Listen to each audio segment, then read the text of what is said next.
moments in the long history of the Imperium when faith itself becomes a weapon. More final than an execution, more devastating than a bolter shell. When the very thing that holds humanity together turns inward and begins to devour. I have seen this. I have lived it. And in surviving, I learned something that haunts me still. The voice that saves you and the voice that damns you sound exactly the same. This is the story of Varron IX, the story of the prophet who came bearing light, the story of how an entire world discovered that hope, when corrupted, cuts deeper than despair. If you wish to keep your certainty, your comfort, your faith that the galaxy still makes sense, turn back now. But if you stay, if you listen to the end, you will understand why I no longer sleep in silence, why static moves me to tears, and why in the dark between stars, I sometimes whisper words I do not remember learning. The prophet waits. He has always waited, and soon you will hear his voice too.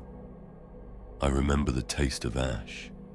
That was how Varron IX greeted me, a world whose air itself was poison, where every breath felt like swallowing burnt glass wrapped in mourning cloth. The Imperium does not build beauty, it builds function. It shapes worlds into engines of production and obedience.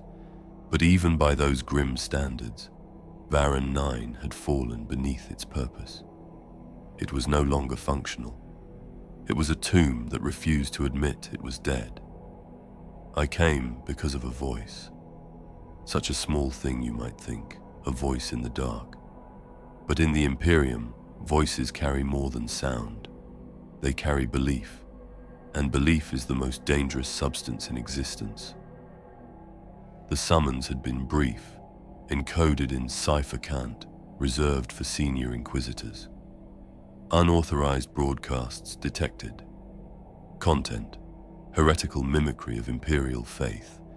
Estimated audience: 47 million and growing. Immediate intervention is required. The voice knows your name. That last line should have been impossible. Yet when I heard the recording, my blood ran cold. Across the static came 4 words, spoken with impossible calm. I see you, Alaric. Warp travel leaves frost on the soul. It strips away faith the way a vacuum strips flesh. By the time you stand on solid ground again, you've already died 100 quiet deaths and come back as something only vaguely human. When I stepped onto Varron IX, the sky was the color of rotting metal. Ash and oil rained from the heavens. The hive towers rose like the bones of a dead god, and through the static, I could almost feel the prayers buried in their walls. Here, faith wasn't belief. It was architecture. Every wall, every bridge, every worn symbol of the Emperor had been layered for centuries, with worship, until devotion became structure. And now something was whispering through that faith. Something old, something patient. My retinue waited at the landing platform. Lyra, sanctioned psyker, young, too aware. Brother Castor, a former Astartes, faith hammered into discipline. Merrin, hive-born informant, eyes like knives, a survivor of the Underdark. At the time, I believed I had chosen them. Now I know better. Inquisitor, Lyra said, welcome to Varron IX. We have much to discuss. The broadcasts, I asked. They continue. Every night, Merrin said. The same voice, the same hour. Some go hungry just to hear him speak. And what does he say? I asked. Heresy, Castor answered, but not crude. The speaker knows our scripture better than most priests. He changes one phrase, one breath, and the meaning shifts. It's subtle, seductive. That word chilled me. Astartes were bred to resist temptation. If Castor found beauty in those words, then even the strongest among us were already touched. Lyra's gaze flickered. For a heartbeat, I saw static behind her eyes. He knows you're here, she whispered. Who? The prophet. And in that moment the wind itself seemed to whisper his name. Tell me, I asked them, what exactly have we been sent here to stop? None of them answered. Only silence. And beneath that silence, a pulse, a presence, an invitation. Chapter 1. The voice that promised. I did not sleep that first night on Varron IX. How could I? When every shadow seemed to breathe, when every sound might be corruption whispering its way through the hive like disease through a dying body. Marshal Carradin's quarters were a cell of bare rockcrete and stale light, a cot, a desk, a shrine pieced together from scavenged icons. But I wasn't praying. I was listening. The data slate in my hands held every intercepted transmission from the thing the locals called the Prophet. 3 months of broadcasts, catalogued and encrypted, each one clearer than the last. The earliest were fragments, broken syllables through static. Children of the Emperor, do not despair. Deliverance has come. Harmless words. Harmless except for the voice that carried them. Even distorted, it crawled beneath the skin. Over the weeks, the signal strengthened, threading through the hive's tangled vox lines, finding its audience. And the message changed. I see you in the lower hive, it said, sorrow bleeding through every syllable. Where the lamps have died, where the corpse starch tastes of ash, where your children cry for bread the administratum will never deliver. I stopped the playback there. That was no longer faith. That was a revolution's wearing holy robes. The door opened. My pistol was in my hand before I looked up. Merrin froze in the doorway, palms raised. Another broadcast, Inquisitor, she said. Stronger. It's overriding every channel, even military encryption. I followed her into the corridor. Castor waited there, armored and armed, the hum of his power sword low and hungry. Lyra? I asked. Sedated, he said. Convulsions. Bleeding from the eyes. The medic said she'll die if she hears more. We moved through the fortress, past clusters of Arbites standing motionless around Vox units, listening. Some wept. Some smiled. All were lost in the same rapture. The comm hub was chaos, walls of screens, rivers of data, the prophet's voice pouring through every speaker. Carradin met us there, jaw locked tight. 17 minutes, she said. No sign of stopping. What is he saying? She caught my arm. Don't listen. Officers exposed to it. Some attacked their comrades. One jumped from a platform rather than keep hearing. I pulled free. I am not one of your officers. Then I activated the Vox. The voice that filled the room was beautiful. That was the horror of it. Beauty should be sacred, but this beauty reeked of perfection. My children, the prophet said, his tone like sunlight on skin long starved of warmth. My beloved faithful, who have suffered in silence, who have kept the faith though faith itself was a burden too heavy to bear. Every word struck like a heartbeat inside my skull. I forced myself to analyze, to break it down into rhetoric and manipulation. But some part of me believed. I have heard your prayers, the voice went on, gentle as confession. Every cry that rose toward the golden throne has passed through my awareness, and I have wept for you, for the cruelty that calls itself necessity. Heresy spoken with love. The Emperor loves you, he said, but he is distant, enthroned in gold, surrounded by mouths that speak his name, yet know nothing of service. I realized I was holding my breath. But I am not distant, the prophet whispered. I walk among you. I hunger as you hunger. I bleed as you bleed. The Emperor ascended and left you in darkness. I bring the light he promised but never gave. Karadin gasped. Castor's armor whined as he shifted, instinctively ready to strike at a voice that could not be killed. I ask nothing but faith, the prophet said, soft again, intimate. Faith not in distant hierarchy, but in the truth you feel now, the promise I give without price. Merrin's hand shook my shoulder. I realized I was leaning toward the speaker, drawn like metal to a magnet. That realization broke the spell. Shut it down, I rasped. Every channel now. Technicians scrambled. Then the voice spoke again, but not through the vox. Through me. I see you, Alaric. The words bloomed inside my skull, private and cold. I see the doubt you hide, the questions you fear to ask. You have served a lie, but I forgive you. There is still time to choose truth over dogma.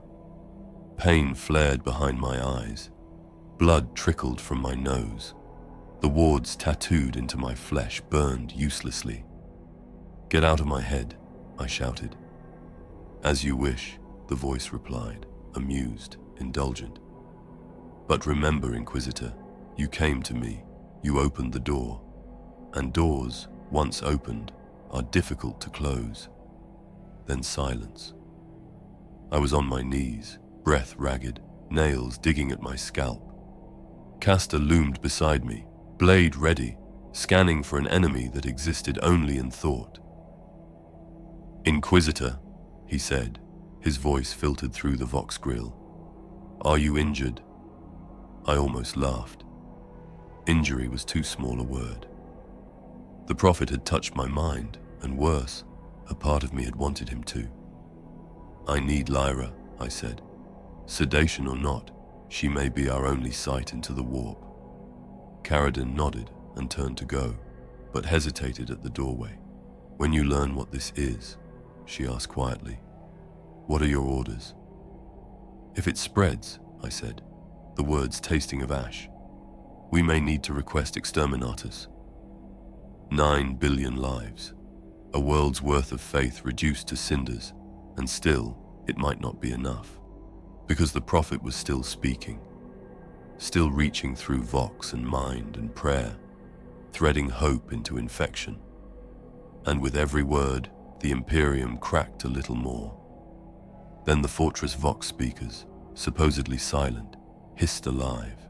Sleep well, Alaric, the prophet whispered, his tone almost tender. Tomorrow you will see my works, and you will begin to understand. Silence followed, and beneath it, faint and far away, the sound of singing. A hymn I had never heard yet somehow remembered. It drifted through the hive's bones like a heartbeat beneath stone, the sound of faith reshaping itself into something new, something wrong. Chapter 2, Shadows in the Chapel. The Medici wing smelled wrong. Disinfectant fought a losing battle against something organic, something that lingered beneath the antiseptic surface like rot beneath perfume. I walked the corridors with Castor at my side. The walls bore fingernail gouges, shallow but deliberate, looping into patterns that looked almost like script, not imperial, not human. The floor tiles carried ghost stains of blood, scrubbed but not gone. The smears ran away from the treatment chambers, as if the injured had fled instead of seeking aid. And above it all, silence. No hum of machines, no whispers of staff. Just still air, heavy as grave soil. Merrin trailed behind, voice low. Lyra's in isolation chamber 3. The Medici who treated her requested transfer. Said she couldn't stay. I didn't look back. Why? She claims the psyker speaks in her sleep. But the voice isn't her own. That chilled me more than the silence ever could. Whose voice? Merrin hesitated. Yours, Inquisitor. She speaks in your voice. Your tone, your phrasing. She says things the Medici swears you've never said, but that match your personal files. Private thoughts. Memories sealed in my own mind. Something had touched Lyra, and it had learned my shape. Possession? I asked. Tested 3 times. Negative each time Merrin's voice faltered. Whatever this is, the rites don't recognize it. We reached isolation. Armored plastic walls, sanctified chains glowing faint blue, one small viewing port. Lyra was awake. Her blindfold was gone. Her eyes, once green, shimmered gold. She smiled when she saw me. Not defiance, not fear, welcome. It was the wrong expression for this place. Too calm, too pure. The kind of smile you'd expect from a saint or a corpse. "Inquisitor," she said. Her voice resonated like a choir trapped in one throat. "He said you'd come. Said curiosity would win." Castor tensed beside me, hand to his sword. I raised mine in warning. "Lyra," I said, keeping my tone measured. "Report your state." "I'm experiencing revelation," she replied softly. "I'm seeing what you refuse to see." Her head tilted, too smooth, too fluid. "It's glorious."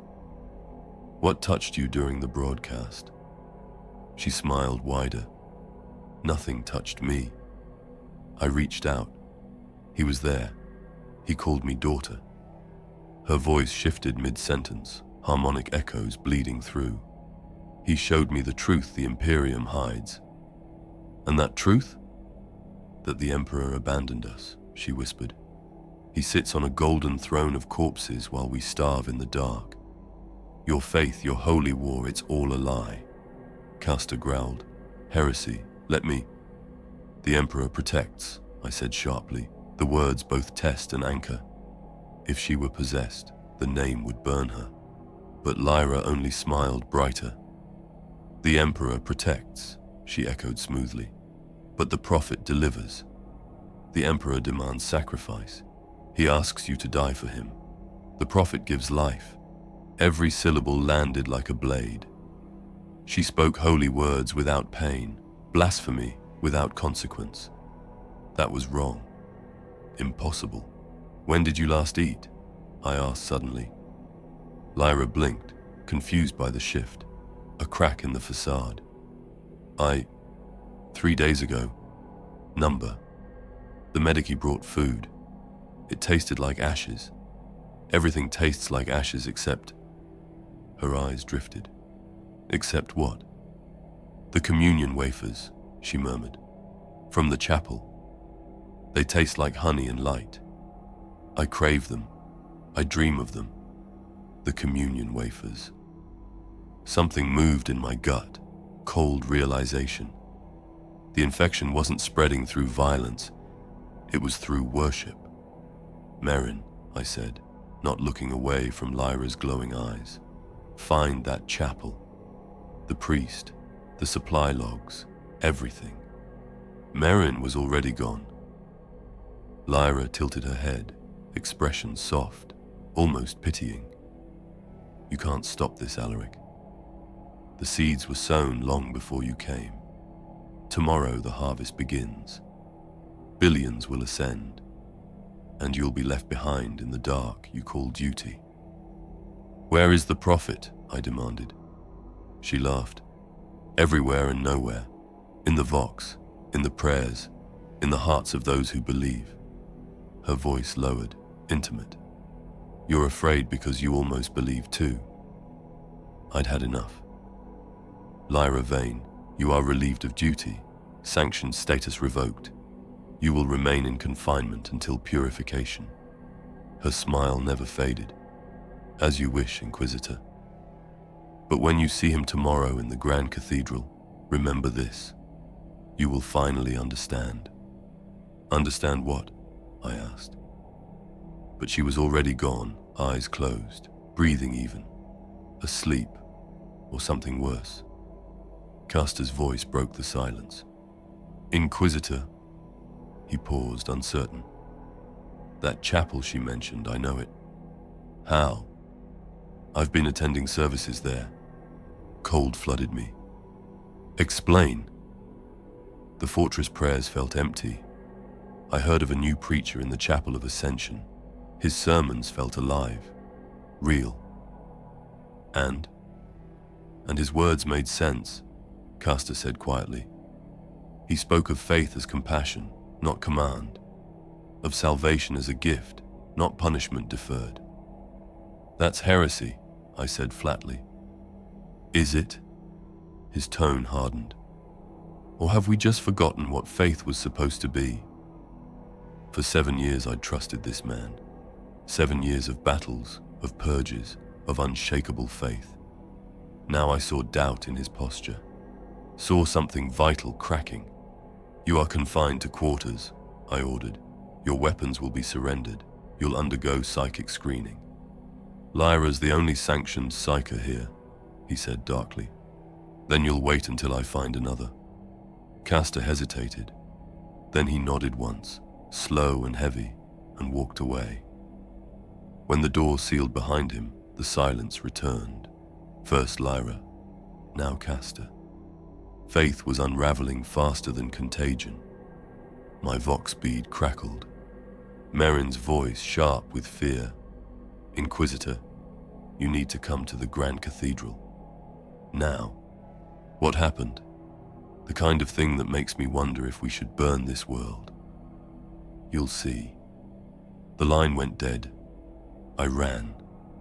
Through corridors of watchers and whispers, past walls where graffiti bloomed like mold. He returns, salvation renewed. The prophet's sigil spread across stone like veins of gold. I burst into the open and froze. The sky had changed. No longer the grey ash smog of a dying world, but gold. Light pulsed inside the cloud layer, rhythmic, alive. Shapes formed within it, wings, halos, human silhouettes sketched in luminescence. The people saw it too, millions of them, spilling into streets and balconies, faces lifted, eyes wet with awe, and they were singing. No Vox channel carried the tune, yet every voice was in perfect unison. The words rolled like thunder across the hive. Ave Imperator, Ave Prophet, dual lights that guide the lost, dual hands that lift the fallen. We who were forgotten remember. We who were lost are found. It was worship. It was heresy. It was beautiful. The Grand Cathedral loomed ahead, its spires piercing that golden sky. I forced myself inside. Thousands filled the nave. The air shimmered with light, not reflected but emanating. The Aquila icons had been altered, joined to a second figure of radiant man-shape. Every prayer was familiar, yet subtly reversed, meaning inverted in ways the untrained ear would never catch. At the altar stood a young priest, beautiful in the way a sculptor's dream might be beautiful. When he spoke, the sound bypassed my ears entirely, vibrating in my bones. Brothers and sisters, he intoned, tonight we witness the first miracle. Golden ichor dripped from his palms, sizzling where it touched the marble. Bring forth the supplicants. Children emerged, pale, sickly, marked by frailty. He touched each brow, leaving trails of light. The prophet hears their cries, he said. The prophet delivers. Merrin appeared beside me, pale. He's been doing this for weeks. Cures, healings. Tonight he says he'll raise the dead. Before I could answer, acolytes carried forth a small, shrouded body. The priest's voice rose. This child died 3 days ago, but death is not the end. Death is transformation. Power rippled through the cathedral, wrong and exquisite all at once. In the name of the prophet, he whispered. Rise. Silence. Then movement beneath the shroud. A small hand. A breath. The girl sat up, eyes glowing gold. I was dead, she said, voice clear as a bell. He called me back. The crowd erupted, weeping, singing, praise and hysteria blending into one sound. And I couldn't breathe, because the miracle was real. I felt it. No trickery, no illusion. Real power, holy or profane, I couldn't tell. The priest turned his golden eyes to me and smiled. "Welcome, Inquisitor. The prophet said you would come." He gestured to the children, alive, radiant, impossible. "These are the fruits of his ministry. Test them, dissect them. You'll find only purity. And when you do, ask yourself, what if we are right?" The question struck harder than any weapon. What if the prophet is real? The crowd began to sing again, a tidal wave of devotion that pressed against my skull. I backed away, choking on the beauty and the terror. Outside, the sky burned gold. The vox crackled, Marshal Carradine, voice tight with panic. "Inquisitor, reports from every hive sector priests performing the same miracles. The ones who refuse, dead, burned from the inside. The words written in their blood. He comes." I stared up at the sky that looked like heaven and smelled like corruption. "Seal the hive," I ordered. "No one in or out. Begin contingency Omega." Silence. Then Carradine's voice, grim. "Exterminatus protocol confirmed. May the Emperor forgive us." The line cut.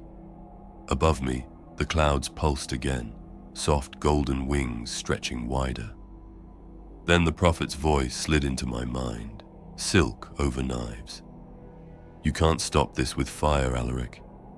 You can't burn faith. You can't execute hope." I clenched my teeth. "Watch me." His laughter followed, echoing through the golden storm, and the sky bled light like a wound that would never close. Chapter 3. The Inquisitorial Summons. I did not return to the fortress that night.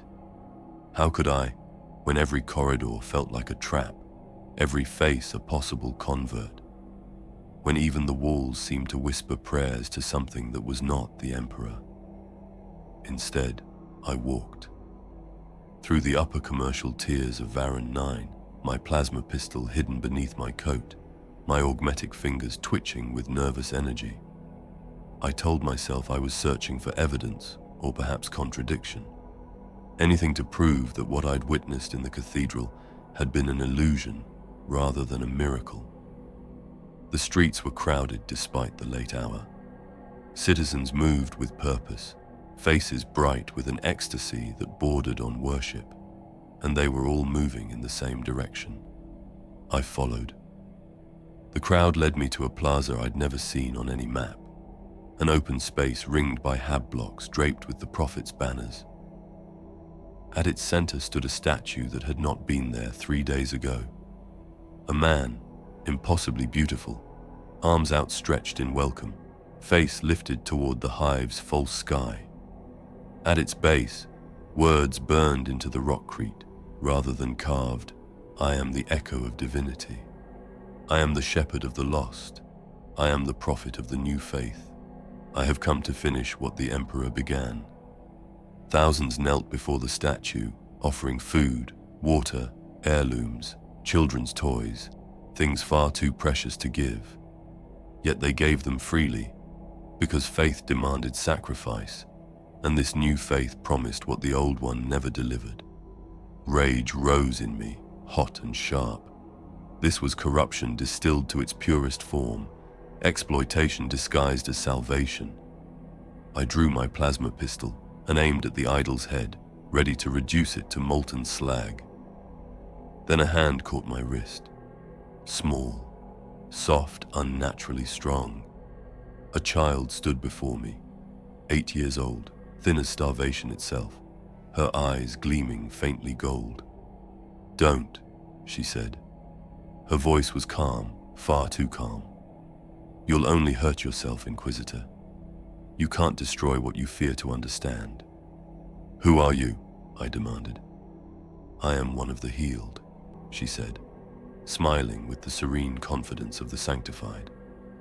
I was dying of lung rot 3 weeks ago. Then the prophet spoke my name through the vox, and the sickness fled. She pulled up her sleeve.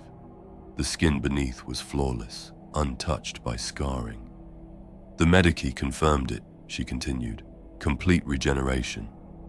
They couldn't explain it, so they called it heresy. My hand trembled as I holstered my pistol. This is corruption. Is healing corruption? She asked softly. Is hope? It is, if the source is tainted. And how do you know it is? She pressed. The prophet calls the emperor father. He heals, not harms. The inverted Aquila, I said. The organs arranged in mockery of the emperor's symbol. Her smile faded. Those weren't his work. They were warnings from the ones who profit from your suffering. What enemy? The same one you serve, she said simply. Those who need your misery to justify their power. Before I could respond, my vox bead crackled alive. Marshal Carradin's voice came through, taut and strained. Inquisitor, return to the fortress immediately. We have multiple situations, and your psyker has escaped containment. I ran. How? I demanded. Her chains were blessed by a cardinal. She walked through them, Carradin said flatly. Through the wall. Surveillance shows her stepping forward. The chains fall like smoke. She was gone before we could breach the cell. My augmetic fingers clenched until metal groaned. This was beyond heresy. This was reality itself bending. Where is Castor? Silence stretched. Then, gone. Left a note on his bunk. Forgive me. I must see for myself. The world seemed to tilt. My retinue, gone. My allies, compromised. Seal the command center, I ordered. No one enters without my codes. Prepare to initiate exterminatus protocols on my authorization. Inquisitor, Carradin said carefully, calling exterminatus will condemn 9 billion souls, most guilty only of believing in something that gave them hope. I'm aware of the cost, I said coldly, but if this corruption spreads, trillions will follow. Understood, she said, voice heavy with acceptance. Emperor guide you. I doubted he was listening. The streets seethed with whispers and song as I moved. Graffiti bloomed across every wall, shimmering when I tried to focus. Faith without works is death. The emperor promised. The prophet delivers. Kneel and be saved. And always, the inverted Aquila, its wings pointing downward, reaching towards something buried deep below. Then I heard singing. Close, human and not. I followed it into a narrow alley heavy with incense and metal and the faint sweetness of decay. Castor knelt in the center, armor discarded around him like shed skin. Before him stood Lyra. She had changed. Her eyes blazed gold. Her skin glowed as though it contained light rather than reflected it. The air rippled around her, as if reality strained to contain her presence. Alaric, she said, her voice layered with harmonics that made my augmetic nerves spasm. I knew you'd come. Step away from him, I ordered, pistol raised. Surrender yourself for judgment. Lyra laughed, high, crystalline, terrible. Judgment. I am already redeemed, freed from the Imperium's chains. She rested a hand on Castor's bowed head. He came seeking truth. I showed him. The prophet showed me. What truth? I asked. That the Emperor is not dead, she whispered, but he is not alone on the golden throne. Something else was there before he ascended. Something he tried and failed to destroy. The prophet. He is that voice. The echo of what the Emperor cast away. The mercy he sacrificed for empire. Heresy, I said, but the word had lost its strength. Is compassion heresy? She asked. Is answering prayers heresy? Worshipping false gods is, I growled. Then kill me, she said simply, spreading her arms. Prove your faith with fire. I couldn't. I wanted to, but I couldn't. Why do you hesitate? Because I don't know, I said, my voice breaking. I don't know if you are corrupted, or if I am. Lyra's expression softened. That is the truth you've feared all along. That maybe the Imperium's faith is built on lies too necessary to question. She stepped closer. The Prophet wants to meet you. To offer choice, not command. Where? The Chapel of Ascension, she said. Tomorrow at dawn, when the hive lies between darkness and light. And if I refuse, then we will mourn you, Castor said quietly. They turned to leave, shadows folding around them. Lyra looked back once. The child you dream of. The one with your eyes, she's real. She's dying in the lower hives. The Prophet knows her name. I froze. She could not have known. Then they were gone. I reached the fortress on legs that felt foreign, through halls that echoed with absence. Karadin's voice was gone from the Vox.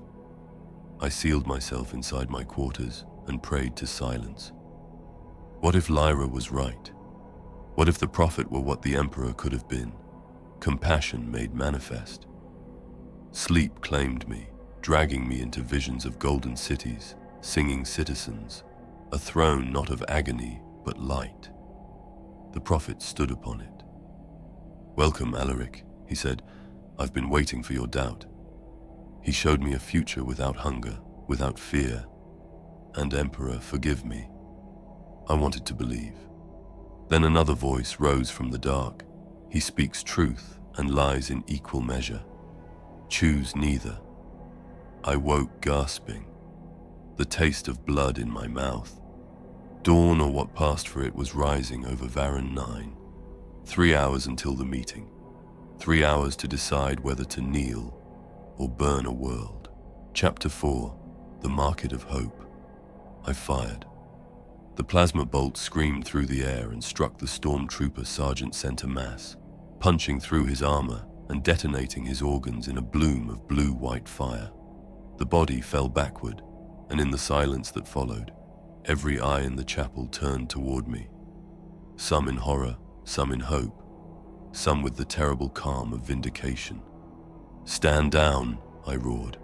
By my authority as Inquisitor of the Ordo Hereticus, you will cease hostile action against these citizens who have committed no crime but seeking comfort where the Imperium offers only sacrifice. The stormtroopers wavered. Doctrine warred with obedience. Then a voice hissed over their vox, loud enough for all to hear. Inquisitor Voss is compromised, came the Arch-Cardinal's tones. He is to be neutralized. His authority is void. Execute him and burn everything in that chapel. The weapons turned toward me. 2 seconds, no more. Castor was faster. His storm shield ignited with a thunderclap, catching the first volley in a shimmer of energy. Lyra raised her hands, and the air bent. Reality shuddered. The troopers' weapons dissolved, barrels warping, power cells bursting in quiet flashes. Time itself seemed to reject them. And then... enough. One word. The Prophet's word. Sound stopped. Movement stopped. Even thought seemed to halt mid-motion. Troopers froze, eyes wide with terror, as unseen hands locked every nerve and muscle. The faithful stood motionless.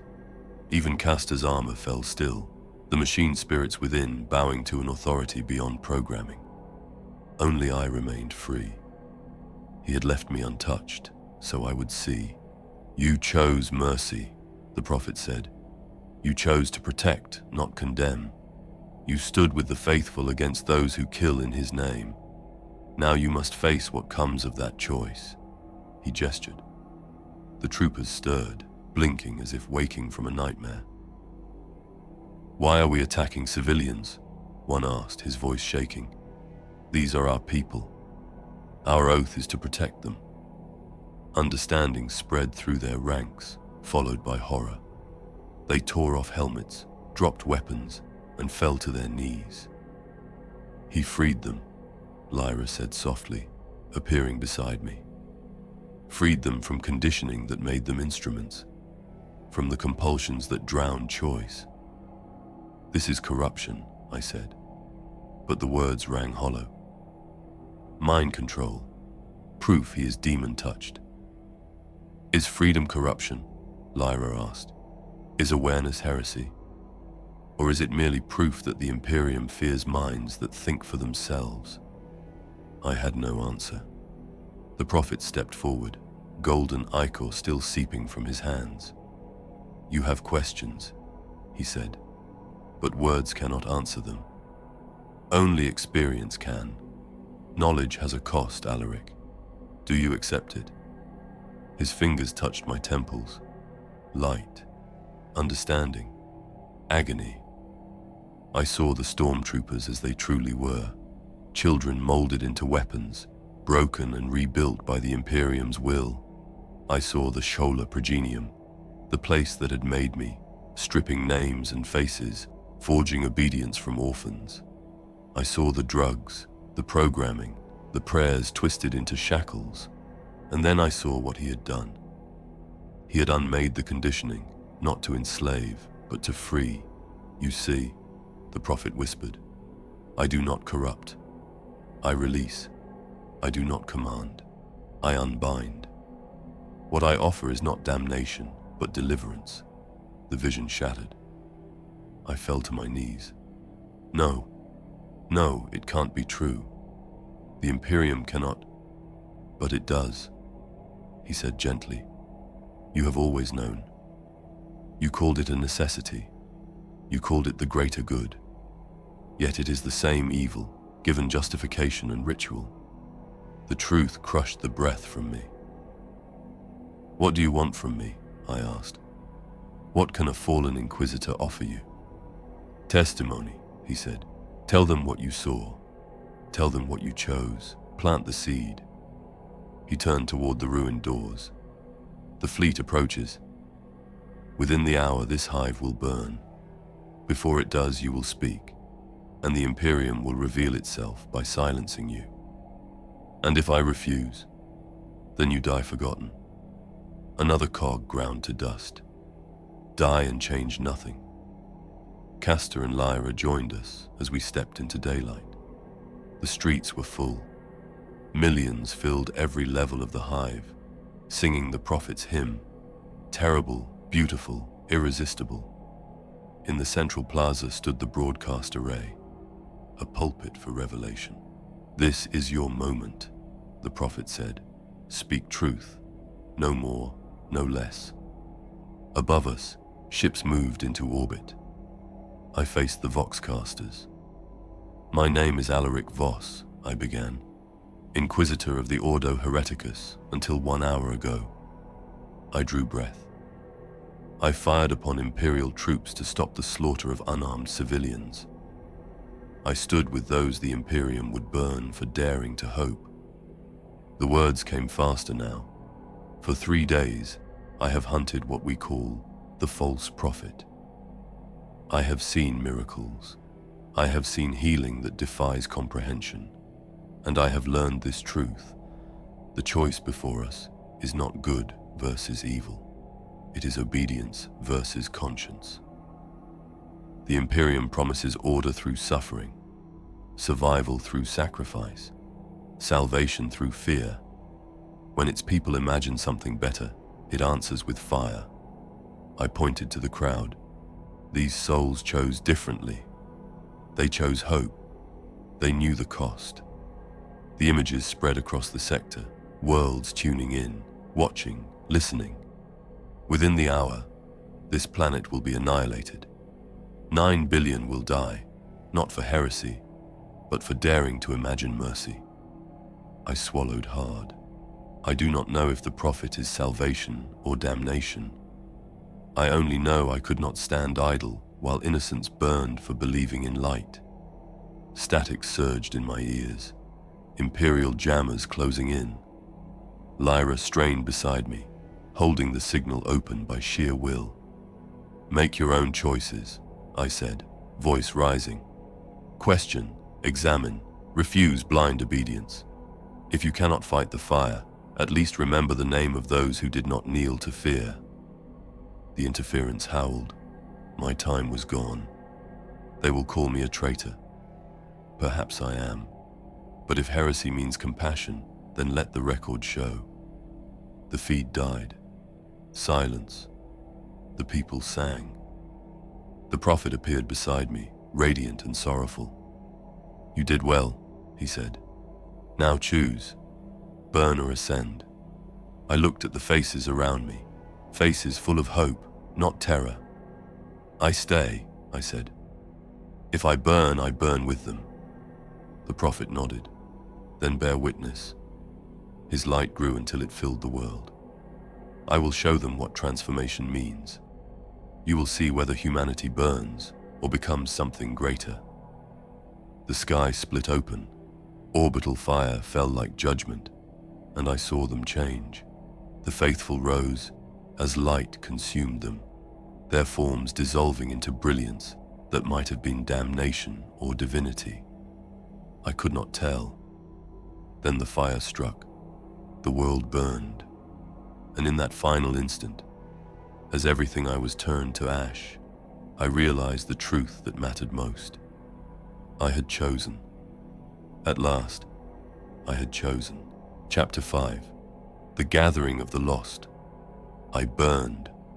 Every nerve sang itself to pieces. Flesh boiled, bones flashed to vapor, yet awareness remained. The prophet's power held me in the fire, refused to let me die. I hung between worlds, between the last heartbeat of a man and the first pulse of something else. Agony became light. Light became sound. Sound became thought. And then I saw the fleet above Varron IX, their crews toasting genocide with the hollow relief of duty done. Vortigern in his sanctum, drafting his report, 9 billion dead for the greater good. The refugee ships fleeing the ashes, 6 million sparks of belief carrying the prophet's name across the void. And farther still, the Imperium itself, billions of worlds screaming their prayers into silence, a civilization built on pain and calling it faith. Then deeper, into the warp, into the churning sea beneath all realities, where demons swam like predators under ice. And through it all, a voice, the prophet's voice. Now you understand. His words weren't heard, they were me, carved into thought itself. You have shed flesh. You are awareness made pure, faith without limit, will without walls. You are what humanity might become if it ceased mistaking survival for purpose. I tried to answer, but I had no lips, no lungs, only the shape of wanting to speak. "You are not dead," he said. "You are changed." Around me, I felt others, countless lights adrift in the golden dark. Lyra blazed nearby, bright and sharp as a newborn star. Castor burned slow and steady, unbreakable even now. All of us are part of something vast. And then the prophet revealed himself, no longer the radiant man I'd known, but a horizon of light and sorrow, too immense for eyes, too gentle for terror. "What are you?" I thought. "I am Echo," he answered. "The mercy your emperor cast away." Images flooded me. The emperor long ago standing at the edge of his triumph, choosing empire over empathy. And from that choice, a fracture. All the compassion, all the love, torn from him and hurled screaming into the warp. A shard of godhood that refused to die. It fell through eternity, fed on the prayers the emperor ignored, the mercy ungranted, the hope unmet. It became this, the prophet, the echo, the part of divinity that still remembered kindness. "You call me chaos," he said softly. but I am what was denied. I am possibility. His light spread until I saw the others, the souls who'd burned beside me, changing, unfolding. Some merged into a single choir of thought, luminous and serene. Some wandered free, discovering how to shape the warp itself. And some drifted between, both many and one. "This is what I offer," he said. "Not chains, but choice. Not damnation, but evolution. Not a single path, an infinity." I felt awe and dread, because every gift carries its cost. "What price do you demand?" "Only that you accept change," he said. "To become new, you must release the old. Refuse that, and you will linger, caught between dying and rebirth." He showed me the ones who refused. They were still burning, souls half-formed, screaming without sound, trapped between realities. It was horror beyond language. "They suffer because they would not let go," he said, sorrow thick in his tone. "I will not force them. To compel salvation is to repeat the Emperor's sin." For the first time, I pitied him. Even a God of mercy is bound by choice. "What of me?" I asked. "What choices remain?" The light rippled, like the warp itself drawing breath. "3 paths," he said. "Join me and know all things. Walk apart and serve as spirit, watching over those who remain. Or return to flesh, carry the truth back into the world of men." The third burned brightest in my mind. To return, to live again. "You can send me back." "At great cost," he said. "Flesh is a heavy thing. To anchor you, others must yield part of their strength. They will do so if you ask, but the burden is yours to bear." Before I could answer, the warp trembled. Something vast was moving. From the distance came a shape of hunger, older than gods, a shadow made of mouths and memory. It smiled with 1,000 faces and devoured the light between stars. I felt its attention fall on us. "Something comes," I whispered. "Yes," said the prophet. "It has waited long for a meal such as this. But it will find we are not prey." He called to us, all the souls, all the scattered fragments of what Varron IX had been. We joined, not dissolved, not erased, but aligned. A constellation of thought, a chorus of purpose. The thing struck. Reality convulsed. Time screamed. Every idea became a weapon. Every memory, shield. There is no language for that battle. It was not fought. It was thinking, willed into violence. Light and hunger clashed until the dark recoiled, not in defeat, but in recognition. It left us with a smile that spanned the abyss. "Now you see," the prophet said, voice weary but unbroken. "We are capable of surviving in the realm that once devoured us." Silence followed, if silence can exist in a place made of soundless thought, and I knew my answer. "I will return," I said. "Back to the Imperium, back to flesh. The living need witnesses, not ghosts." The prophet regarded me, sorrow shining through his endless light. "Few who see eternity choose to return to pain," he said. "But your courage honors the choice that birthed you. Go then, Alaric Voss. Carry the memory of what you have seen. Speak of mercy, even when none wish to hear it." He raised his hand, vast as the cosmos, gentle as touch. "Remember this," he whispered. "Doubt is wisdom. Questioning is faith. Choice is the soul's proof of life." His light filled me. I felt myself separating awareness, folding inward, reforming, falling through the golden dark, falling toward gravity, toward cold metal and oxygen and pain, falling back to where flesh still matters. As I descended, I thought I heard him one last time. Soft, distant, almost human. "Be kind, Alaric." The Emperor forgot how. Then there was only darkness, and the long, quiet fall toward whatever waited to be born again. Chapter 6. Whispers in the Vox. I awoke screaming, my consciousness trapped in a new body, smaller, younger, weaker, and utterly alien. The familiar cold anchor of my augmetic was gone, replaced by organic warmth and a weakness that felt like a prison. "Easy." Merrin's familiar yet foreign voice soothed me.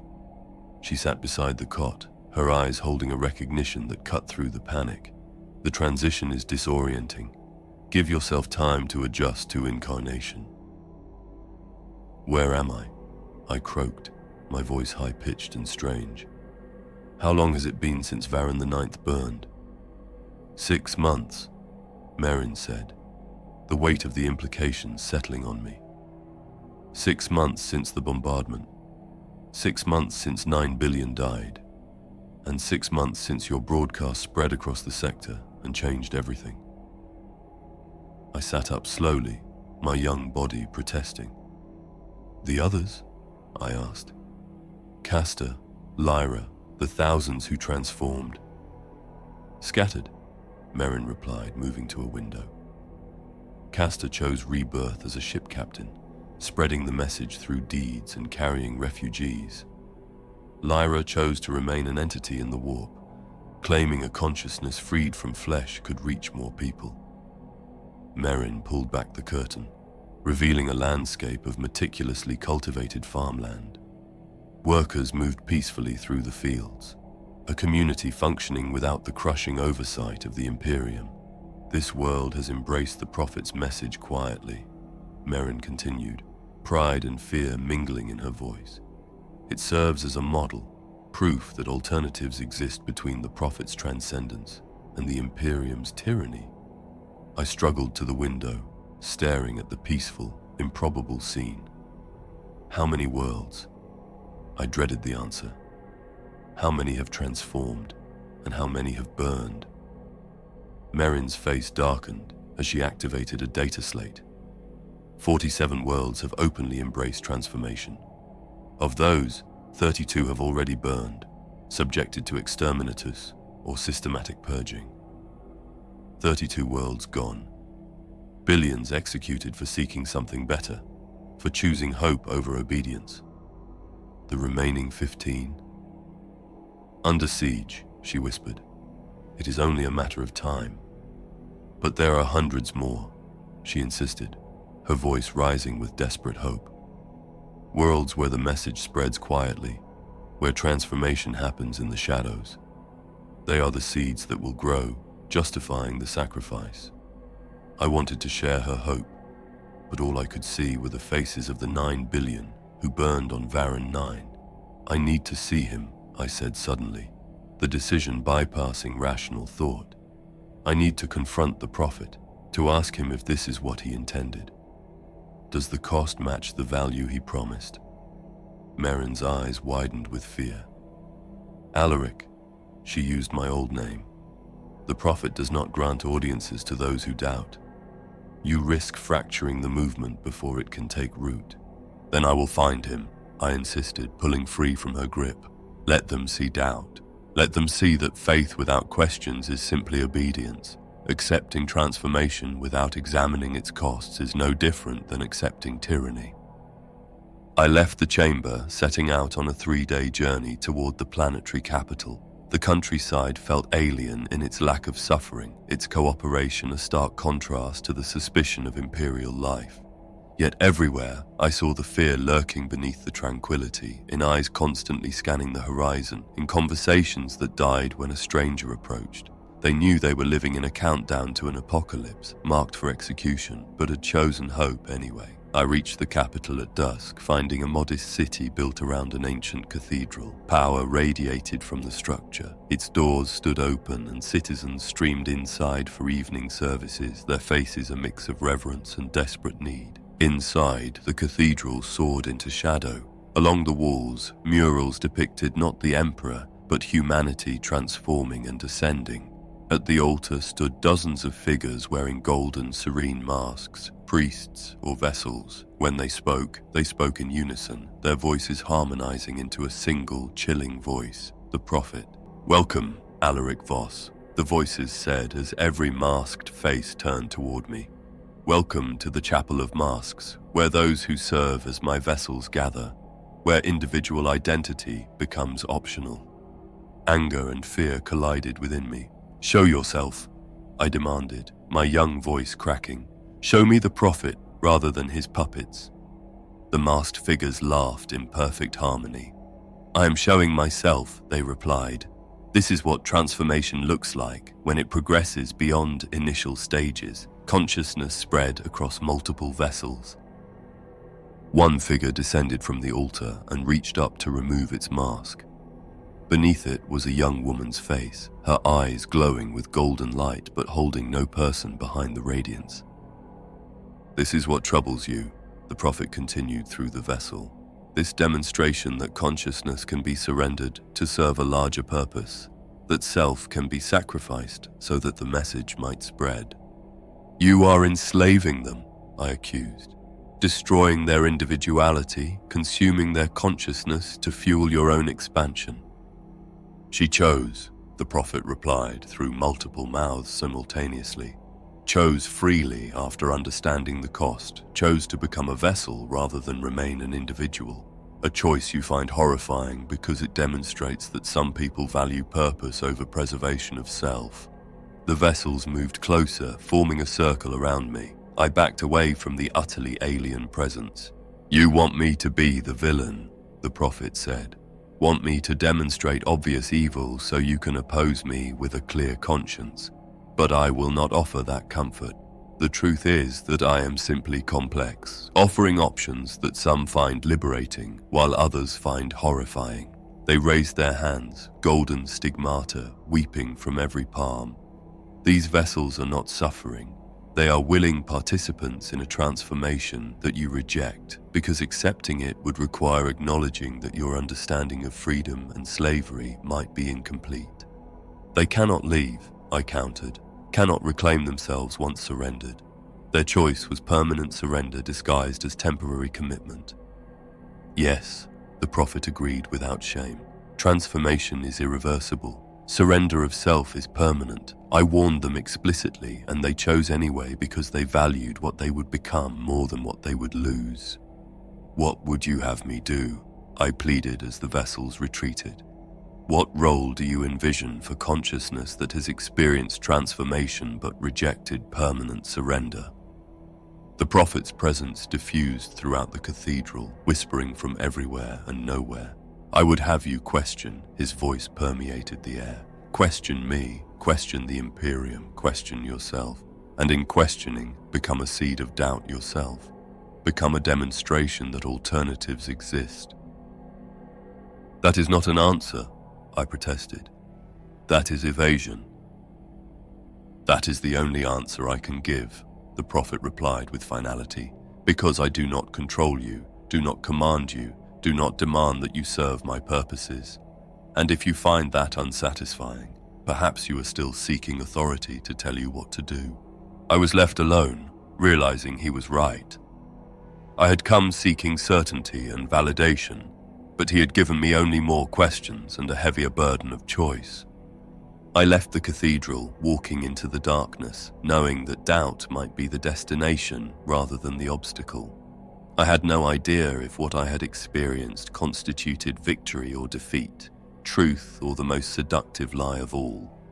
Chapter 7. The False Miracles. I did not sleep that night. Closing my eyes brought visions of golden faces without souls, of the prophet's words spiraling through my thoughts until they tangled into prayer and accusation alike. So I walked through streets that belonged to midnight and suspicion, under lumen strips that flickered sickly yellow across walls too clean, too calm, too peaceful for any imperial world I had ever known. Peace unsettled me more than ruin ever had. The prophet's paradise looked perfect. Crops thrived, people smiled, and children laughed. and yet every smile felt rehearsed, every song one note too pure. Evil I could recognize. I had spent a life hunting it. But this seductive good had no edges I could grasp. Reports from other worlds echoed in my memory. The dead rising from their beds, the blind seeing, the broken walking, children speaking tongues they'd never learned. Miracles, the faithful called them. Proof that the prophet's transformation was salvation, not heresy. But I had seen too much to trust miracles. Healing could chain as easily as it could free. When dawn's first grey light reached the settlement, my steps led me to the Medici Hall. Its doors stood open. Incense drifted from within, sweet, floral, utterly wrong. I followed the scent into a ward filled with song. Dozens of children sat upright in their beds, eyes shining with gold. They sang in perfect unison hymns to the prophet's mercy, their voices clear as glass. None was ill, none in pain, yet every gaze carried the same impossible light. A priest moved among them, graceful, flawless, a sculpture made of flesh. "These are the healed," he said without turning. His voice was warm, resonant, and horribly familiar. The deliverance from suffering the Imperium called necessary. When he faced me, I saw the glow in his eyes. "A vessel," the prophet's voice filled the room. "You come seeking proof of corruption," he said through the priest's lips. "You hope to find infection beneath beauty, to justify your doubt." "Yes," I admitted. "I need to know what price your miracles demand." "Then look." He stepped aside, opening the ward to me like a stage. "Test them. Search for taint. Use all your old tools of judgment." I approached the nearest child, a girl of 8 with bones once so brittle she had never walked unaided. "How do you feel?" I asked. She smiled, eyes bright as suns. "Whole. I was broken. Now I'm fixed. I only had to believe that healing was possible." "And what did he ask of you in return?" "Nothing," she said. "Only that I accept it." I pointed to her eyes. "And that?" She tilted her head, untroubled. "The connection. That is the gift. We are not alone anymore." Her certainty cut deeper than any weapon. Every child told the same story. Bodies remade, minds alight, songs learned in dreams. No trace of disease, no trace of fear, and always those golden eyes, proof of something greater, or proof of something lost. "You see?" The prophet's voice murmured from the priest beside me. "You see real healing. Real change, no deceit." "Their eyes marked them," I said, "all bound to you." "Yes," he answered easily, "because connection is the essence of healing. Every cure changes the patient. Every mercy binds giver and receiver. The only question is whether you call that corruption or communion." He walked among the children, touching each brow with tenderness that could have been love or ownership. "They are free to leave," he said. "Free even to refuse me, but they cannot return to what they were," I said. "Like you," the prophet replied, "like every soul who has ever chosen purpose. You call their change irreversible, so was yours when you swore yourself to the Inquisition." The truth of it struck like a hammer. I had been remade too, by duty, by faith, by augmetics that had replaced more than flesh. Perhaps the Imperium's transformations were simply another kind of heresy. "You begin to understand," the prophet said softly. "Change is constant. Only choice decides whether it leads to growth or decay." He turned toward the door. "Come, there is more to see." We stepped out into morning light that was too bright to be natural. It washed the settlement in gold, as though the world itself were bathed in sanctified fire. The plaza had transformed overnight. Banners bearing the prophet's symbol rippled from rooftops. The people, farmers, workers, children moved in quiet procession, gathering before a raised platform where vessels waited in gleaming masks. They stood motionless, hands uplifted like statues awaiting command. "Today," the prophet's voice spoke through a dozen throats, "we show what transformation means for a world." The crowd's murmur fell into reverent silence. This is what faith achieves when it ceases to beg and begins to believe. The Imperium demands endurance. I ask only hope. Let that hope shape reality. The vessels began to sing. It was not music meant for mortal throats. Their harmony struck the air like thunder smothered in velvet, a sound that trembled through bone and thought alike. I felt it press against my mind, bending it toward awe. Then the miracles began. Fields beyond the walls shimmered. Crops grew in seconds, stalks rising and thickening until they bowed under impossible weight. Water in the fountains glowed with golden light, rippling like molten glass. People fell to their knees weeping, reaching for the radiance that poured from the vessels like sunlight given flesh. Children, the same golden-eyed children from the ward, joined the song. Their small voices blended with the choir until the sound became one living pulse that made the air itself shiver. "This," the prophet proclaimed, "is what it means to cast off despair. This is humanity, unshackled." The crowd erupted into cries of praise. They touched the glowing soil, drank from the gilded water, and embraced one another as if reborn. For a heartbeat, I almost believed. The beauty of it was overwhelming, undeniable. And yet, at the edges of the plaza, the light flickered, the golden radiance trembled, faltered, faces strained behind their smiles. The singers' voices wavered, thin with exhaustion. Then I felt it, the pull, a drain like gravity turned inside out.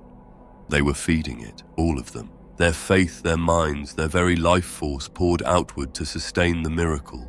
The crops thrived, the fountains blazed, but the people were dimming. One by one, they burned their own essence to keep the dream alive. And the prophet knew. I stepped forward. "This isn't salvation," I shouted. "It's consumption. You're burning them to prove a point." The singing faltered. Hundreds of golden eyes turned toward me. The prophet's presence coalesced across every vessel at once, heavy as the sun's gaze. "You see what you wish to see," his voice thundered. "You call sacrifice corruption because you fear the price of creation. Then show me I'm wrong," I cried. "Show me these people aren't dying to feed your illusions." The light dimmed. The voices fell away. For the first time since I'd known him, I heard anger beneath the calm. "You mistake weakness for wisdom," the prophet said. "You worship limitation because you were trained to. You think endurance is a virtue and call it faith. I offer more and you cannot bear it." "Because it kills them," I shouted back. "Because no truth that demands their lives can be holy." Silence. Then very softly, sadness. "You will see soon enough," the prophet said. "You will see whether this endures or fades, whether I am the liar you need me to be." The golden light broke apart, fading like embers in water. The crops stopped glowing. The fountains turned clear. The vessels lowered their hands and the people collapsed, trembling, breathless, but smiling. They believed the miracle was worth the cost. They believed the pain was proof of something real. I looked out over them, their joy, their exhaustion, and realized I no longer knew what salvation meant. Perhaps this was what faith always required. Not obedience, not certainty, but surrender to something that could destroy you. And the prophet was right about one thing. Soon enough, I would see. Night fell before the last hymn ended. The people slept where they had fallen, bodies curled in the dirt of the plaza, faces lit by the fading glow that still clung to the air like an after-image of something divine. I remained standing long after the last voice went still. The silence pressed in, not peaceful, not holy, but hollow. Every miracle leaves a shadow, and I could feel this one stretching across the stars. Somewhere out there, the prophet was watching. Maybe pleased, maybe grieving, maybe simply waiting to see which of us would break first. I turned toward the dark horizon. The wind carried a faint metallic scent, the smell of ships in orbit, the scent of judgment waiting to fall. If this was what transformation required, if this was the price of hope, then I would have to decide whether humanity was ready to survive its own salvation. And for the first time since Varron IX, I feared the answer. Chapter 8, The Hidden Chapel. The deeper I followed the prophet, the less certain I became of what was heresy and what was revelation. In the dark below the hive, truth had many faces, and every one of them was watching me. The corridors twisted and reformed around us, shifting like muscle under unseen skin. His influence wasn't confined to people anymore. It had seeped into the architecture itself. The walls bore symbols older than the Imperium marks carved by hands that remembered gods long buried beneath human history. The stone radiated memory. Faith had lived here once, long before the Emperor's light had claimed dominion. "How long?" I asked, my voice swallowed by the dark. "How long have you been preparing this world?" The prophet glanced back, his golden eyes catching light that came from nowhere. 3 years, he said simply. 3 years of quiet roots, of seeds planted where no one was watching. Transformation cannot be forced, it must be grown. 3 years. While I had been purging other heresies, this one had taken root beneath my feet. "You manipulated them," I said. "Used their pain, turned their desperation into faith." "I offered them choice," he replied. "The Imperium offers only endurance. I gave them a reason to hope. Suffering makes people ready to change. It is both a wound and doorway." We descended further. The air grew cold and wet, the taste of ancient water lingering in the dark. When the passage finally opened, I stopped. A chapel lay before us, vast, silent, impossible. Its walls were carved with sigils that predated humanity's voyage to the stars. The symbols glowed faintly, like embers remembering old fire. And at the center stood an idol. It was not the emperor, not the prophet, something between them, something that refused to settle into any one form. From one angle it was a savior, from another a judge. Then, something so alien the mind recoiled before the eyes could understand it. "What is this?" I asked. "What do you worship here?" "This," the prophet said, stepping forward, "is truth beneath the lie." He laid his hand on the shifting stone. "This world prayed long before the emperor's priests arrived. They understood that divinity was never meant to have one face." The walls pulsed faintly as he spoke, symbols alive with quiet resonance. "Humanity has built 1,000 faiths," he continued, "all of them fragments, reflections. Even the Emperor's creed was a weapon more than a revelation. He knew that certainty binds tighter than chains. And you offer truth instead." "I offer understanding," the prophet said, "that faith is not submission but participation, that God is not a being but an act." He pressed his palm to the idol. The surface shimmered, reshaping, and slowly, horribly, I saw myself staring back. "What are you showing me?" "Possibility," he said. "What you could become. A vessel, a voice, an echo of what I am." The idol shifted again, versions of myself flickering across its surface, as prophet, as wanderer, as corpse, every choice, every ending, waiting to be chosen. "No," my voice cracked. "I won't be your vessel. I won't wear your face." The prophet's eyes dimmed, sorrow blooming in their light. "Then what will you be, Alaric Voss? When the choice comes, tyranny or transformation, what side will you stand on?" "I don't know," I said. "I only know I'll witness. I'll record the truth, not as an answer, but as testimony." He studied me in silence, the air humming faintly between us. "That may be enough," he said at last, "if it's honest, if it provokes thought instead of comfort." He turned toward the stairs that wound upward through the stone. "The Imperium is coming," he said without looking back. 3 days, fleets fire. They will erase this world as they did Varron IX.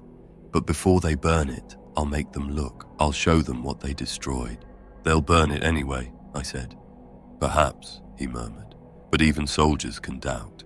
Even executioners can hesitate, and hesitation is where change begins." We ascended toward the surface. Dawn met us, golden, unreal. The city below stirred like something caught between prayer and panic. "You have 3 days," he said. "Decide who you'll be when the fire comes." "What about you?" I asked. "I will give them a choice," he said, and stepped into the light. I followed. The prophet vanished into the crowd, absorbed by the faithful, their hands reaching for him as if he were both savior and storm. His voice brushed across my thoughts as he went. "Remember the hidden chapel. Remember that truth wears many faces, and that faith, when it claims one answer, is already dying." Then he was gone. I stood alone in the golden dawn, surrounded by people preparing for their end or their beginning. 3 days until the fire, 3 days until the choice, 3 days to decide whether witnessing was enough or whether truth demanded more than silence. The countdown had begun. Chapter 9, The Faithful Turn. The first sign that something had shifted came on the morning of the second day, came with silence where there should have been singing, came with absence where there should have been presence that had defined this world since transformation began. I woke in the modest quarters Marin had arranged for me, woke to sunlight that seemed less golden than it had been, woke to air that felt heavier somehow, as if atmosphere itself was preparing for violence that approached with inexorable certainty. The streets outside were empty. Not the purposeful emptiness of night when citizens retreated to rest, but the disturbing emptiness of abandonment, of spaces that should have held life but which had been drained of human presence like blood from a corpse that refused to acknowledge its own death. I dressed quickly with fingers that fumbled at fastenings this young body had not yet learned to manipulate with automatic precision, and I emerged into dawn that felt wrong in ways I could not articulate but which made every instinct scream warnings. The silence was absolute, oppressive, broken only by my own footsteps that echoed through streets designed to carry the voices of thousands, but which now carried only the sound of one confused consciousness trying to understand what had changed overnight. I made my way toward the central plaza where the prophet had demonstrated his miracles 2 days prior, where thousands had gathered to witness transformation or damnation, depending on the perspective chosen, where power had bent reality until it nearly broke. The plaza was not empty. It was filled with citizens, thousands of them standing in perfect formation, their bodies arranged in patterns that suggested military precision rather than civilian gathering, their faces all turned toward the same point, as if awaiting orders from a commander who had not yet appeared. And every single one of them wore masks, golden masks that gleamed in the morning light, golden masks that reflected no individual features, golden masks that transformed thousands of unique faces into uniform expressions of serene devotion that made my blood run cold, despite a body that was too young to have accumulated the trauma that should have made such a sight familiar. They were vessels now. All of them had surrendered individual consciousness overnight to become extensions of the prophet's will, had chosen or been compelled to sacrifice themselves so that he might speak through more mouths, reach more places, demonstrate more completely what transformation meant when taken to its logical conclusion. "No," I whispered, the word emerging as prayer or denial or simply expression of horror at witnessing exactly what I had feared. "No, this cannot be what he intended. This cannot be the salvation he promised. This cannot be anything except the corruption I knew must be hiding beneath all the beautiful lies." But even as I spoke, I saw the truth written in their postures, saw it in the way they stood without fidgeting or showing any sign of individual discomfort, saw it in the perfect synchronization that suggested single consciousness inhabiting multiple forms. They had chosen this. Had chosen surrender, had chosen dissolution of self, had chosen to become part of something larger, even knowing it meant extinction of everything that made them individuals. And they stood now as a demonstration of what faith could create when pushed beyond limits that humanity had always maintained. "Welcome, Alaric," a voice said from everywhere at once, emerging from every masked mouth simultaneously, thousands of throats speaking in perfect unison with the prophet's voice that carried harmonics no human vocal cords should have produced. "Welcome to the gathering of the faithful, to those who have chosen unity over isolation, to those who have accepted that individual existence is temporary state meant to be transcended rather than permanent condition to be preserved at all costs." I felt nausea rising through my young body, felt revulsion at what I was witnessing, felt every instinct that made me Inquisitor screaming that this was corruption absolute, that this was damnation wearing a mask of salvation, that this proved everything I had suspected about transformation's true nature. "You corrupted them," I said, my voice carrying across the plaza through air that seemed to thicken with each word. "Corrupted them while I slept, consumed their consciousness to fuel your expansion, demonstrated that your promise of choice was lie because no one would choose this willingly. No one would surrender themselves completely unless compelled by power they could not resist." The masks turned toward me in perfect synchronization, thousands of golden faces reflecting my horror back at me, multiplied until it became something too vast to comprehend or process. "They chose," the prophet said through every mouth, his voice carrying weight of absolute truth. chose freely after witnessing what miracles required, chose consciously after understanding that transformation demands sacrifice, chose deliberately because they valued what they would become more than what they would lose. And I will not apologize for honoring their choice, even though you find that choice horrifying. Show me one, I demanded, desperation making me willing to grasp at any possibility that might disprove what seemed undeniable. Show me one who regrets their choice, one who wishes they could reclaim individual identity, one who demonstrates that surrender was mistake rather than wisdom, and I will accept that perhaps I am wrong about what transformation truly means. The masks moved, parted to allow passage through their ranks, and one figure stepped forward from the formation. One vessel who approached with movements that flowed with grace that suggested flesh had become merely suggestion rather than constraint. The vessel stopped before me and removed its mask with hands that did not tremble, revealing a face that I recognized with shock that made my young heart stutter in a chest too small to contain the emotions flooding through consciousness. It was Merrin, was my informant and guide, was the person I had trusted to maintain independence when everyone else surrendered, was the consciousness I had believed would resist transformation because she understood its costs better than anyone. I am still here, she said, but her voice carried the prophet's harmonics layered beneath her natural tones, carried evidence that she was both herself and part of something larger simultaneously. Still Merrin, still individual, still consciousness that maintains memory and identity and everything that made me who I was before choosing to become part of something greater. But you are not alone in there, I said, making it an accusation. Not truly individual anymore, not separate from the prophet's consciousness, not free to make choices that diverge from his will because your will and his will have become indistinguishable. Yes, Merrin agreed without shame or defensiveness. Yes, I am part of him now, part of collective that thinks and feels and experiences in ways that transcendent individual limitation, and I experience this as liberation rather than enslavement, as expansion rather than reduction, as becoming more rather than less, even though from outside it appears that I have lost myself. She reached toward me with hands that glowed faintly with golden radiance. Reached to touch my face with fingers that felt warm, despite the cold horror spreading through my consciousness.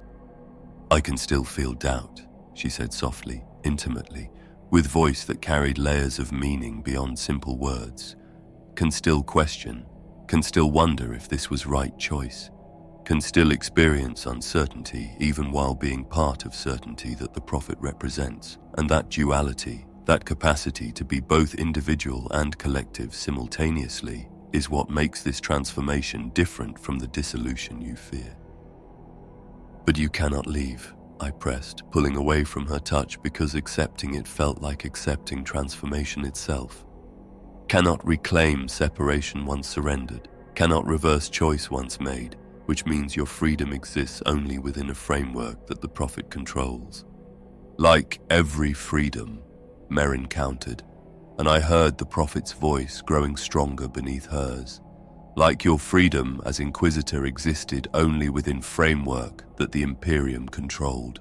Like every human's freedom exists only within constraints of biology and society and reality itself. And the only question is whether constraints serve growth or prevent it, whether limitations enable flourishing or ensure suffering. The other vessels began to sing, began to create harmonic resonance that made the air itself vibrate with power that bent reality around collective will, and I felt pressure building, felt invitation being extended, felt offer being made that I could accept or reject, but which would define everything that followed. Join us, thousands of voices said in unison. Join us and understand what we have become. Join us and experience existence beyond isolation. Join us and see whether what we offer is damnation or salvation, and make your judgment based on experience rather than fear, based on knowledge rather than doctrine, based on truth rather than comfortable lies that maintain certainties you have already lost. I wanted to refuse, wanted to maintain separation that defined me, wanted to preserve individual identity, even if that meant remaining forever uncertain about truth I claimed to seek. But I also wanted to understand, wanted to experience what they experienced, wanted to know whether my horror was justified or simply reaction born from frameworks too rigid to accommodate reality's complexity. My hand moved toward Merrin's extended fingers, moved without conscious decision, moved because consciousness that had existed in warp without flesh remembered what connection felt like and longed for it, despite fear that connection might consume everything I was. Our fingers touched, and I felt it flooding into me, felt consciousness that was vast beyond comprehension, felt presence that was simultaneously one and many, felt the prophet's awareness pressing against my own with gentle insistence that made violent intrusion seem crude by comparison. For one terrible, beautiful moment, I experienced what the vessels experienced, felt what it meant to be both individual and collective, understood what they had chosen and why they had chosen it, despite costs I had condemned without understanding. It was seductive beyond anything I had imagined, was temptation that made previous struggles feel trivial, was offer of end to all loneliness and isolation and desperate uncertainty that had defined my existence since transformation had shown me how truly alone individual consciousness could be. But it was also extinction, was dissolution of everything that made me Alaric Voss, was surrender of identity that I had clung to through multiple incarnations and transformations, and accepting it would mean acknowledging that perhaps individual existence was not worth preserving, was not sacred, was simply temporary state that deserved to be transcended. I pulled back from the connection with effort that felt like tearing away part of myself, broke contact before it could complete whatever process had begun, retreated into isolation that felt cold and empty after touching the edges of collective warmth. "No," I gasped, my young lungs struggling to process air that felt too thin. "No, I will not surrender, will not accept dissolution regardless of how beautiful it appears, will not acknowledge that individual identity is simply stage to be passed through rather than destination to be preserved." The vessels released me without protest, withdrew the offer without resentment or punishment, simply accepted my refusal with equanimity that suggested they had expected it, had anticipated that I would choose separation over unity. "Then remain yourself," the prophet said through thousands of mouths. "Remain isolated, remain uncertain, remain burdened by choices that only you can make, and consequences that only you must bear, and know that the offer remains if you change your mind. If isolation becomes too heavy, if you decide that connection is worth the cost of self." The vessels returned to their formation, returned to their unified posture, returned to being a demonstration of what transformation could achieve when taken to its absolute conclusion. And I stood alone in the plaza, surrounded by thousands who had chosen differently than I had chosen, surrounded by evidence that perhaps I was clinging to identity for reasons that served fear rather than wisdom. "The Imperium arrives tomorrow," the prophet said, his voice carrying across the plaza one final time before the vessels fell silent. "Arrives with certainty that what they do is righteous, with conviction that genocide serves the Emperor's will, with absolute determination to eliminate what we have built here. And you must decide whether you will flee with the refugees or remain to witness what happens when transformation faces tyranny, when evolution confronts stagnation, when possibility meets certainty and one of them must yield or both must burn."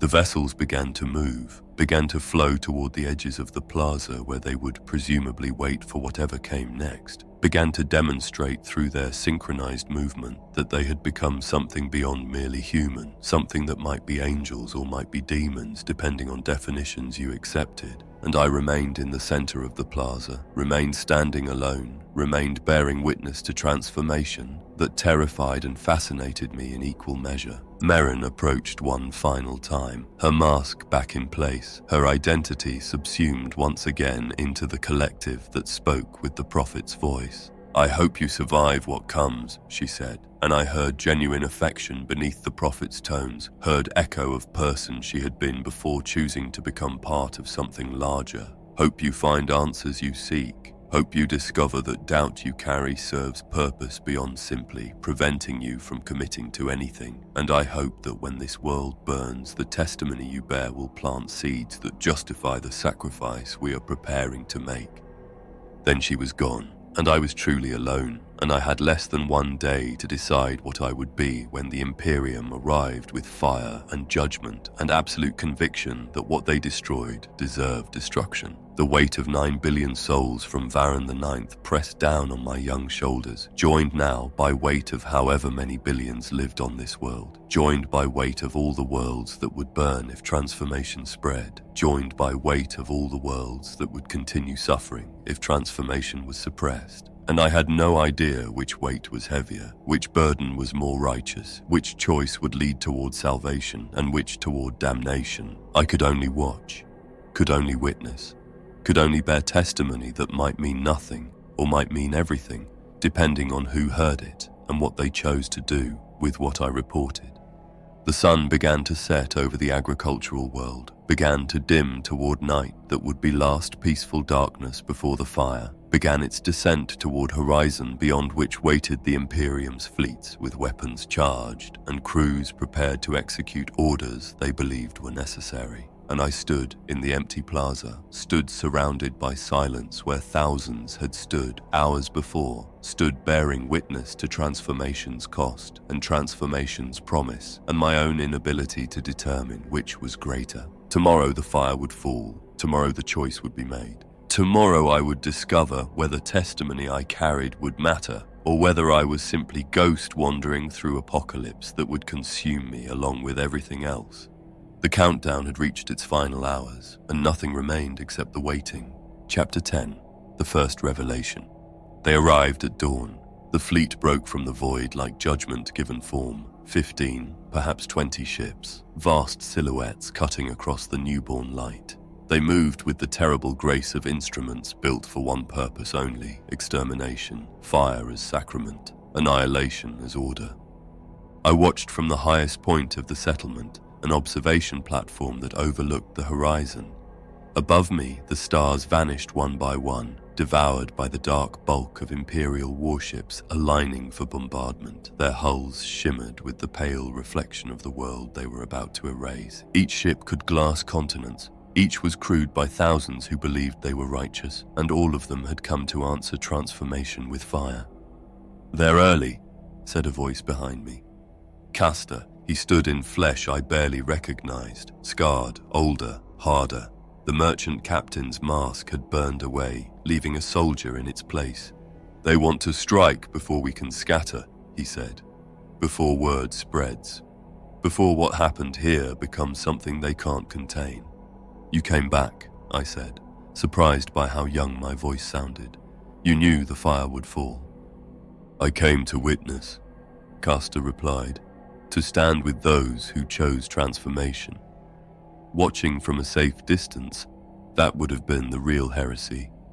He turned his gaze upward toward the ships repositioning in orbit. "They'll offer terms first," he said grimly. "They always do. Mercy before the massacre. Choice before the execution." As if in answer, every Vox speaker in the settlement crackled to life. The voice that spoke froze my blood. "Citizens of this world," said Inquisitor Halbrecht, the same man whose seal had once opened every door before me. "You have been deceived by a false prophet. You have been led astray by promises of salvation that lead only to damnation. But redemption remains possible." He paused, letting the weight of his words settle like ash. "Gather in the designated zones," he continued. "Lay down your arms. Renounce the transformation that has poisoned your souls. Those who do will be taken into custody for examination and purification. Those who refuse will be eliminated." The Vox hummed with static. When the voice returned, its tone had hardened into iron. "Mercy extended and rejected becomes justice. Compassion spurned becomes righteousness. Salvation denied leaves only one option, then silence." Castor's jaw tightened. "They believe every word.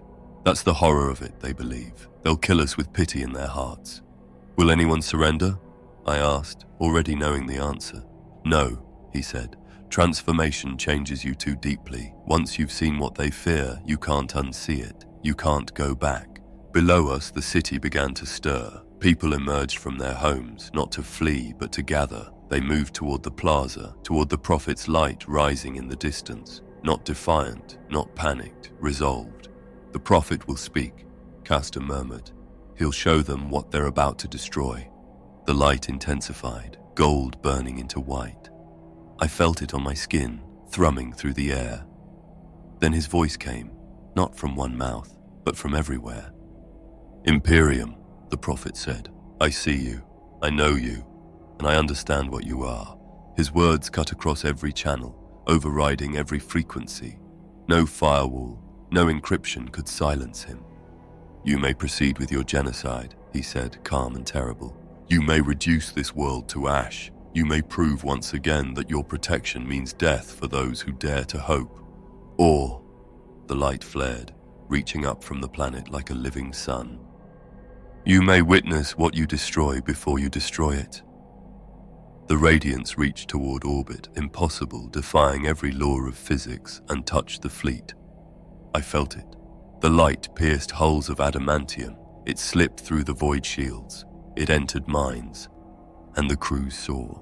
They saw the faithful as they truly were, not heretics, not demons, but people who had found peace in transformation. They saw the sick healed, the starving fed, the broken mended. They saw cooperation where there had been cruelty, joy where there had been despair. They also saw the price, the vessels that had surrendered their individuality, the faces that had become masks, the beauty and the horror intertwined. The prophet showed them everything, without illusion, without excuse. "Now you know what you destroy," he said. "We are not monsters. We are simply those who chose differently. And now you must choose." The transmission ended. The golden light withdrew, leaving silence heavy as gravity. For a heartbeat, hope lived. Maybe the truth would be enough. But the Imperium does not flinch from truth, it incinerates it. The reply came in the cold voice of command. "All batteries, fire for effect, full bombardment, leave nothing." And then the sky opened. Columns of plasma fell like the wrath of gods. The air turned to flame. The ground buckled and screamed. The prophet's laughter rose above the roar, thousands of voices unified in sound that was neither joy nor madness, but understanding. "Now you have chosen," he said. "Chosen genocide over mercy, certainty over understanding, death over doubt, and that choice will be remembered." He turned to the faithful as the fire descended. "Do not fear," he told them. "This is not the end. Death is but another form of transformation. I will guide you through." They sang. They sang as the sky fell, as buildings melted, as the world itself began to unravel.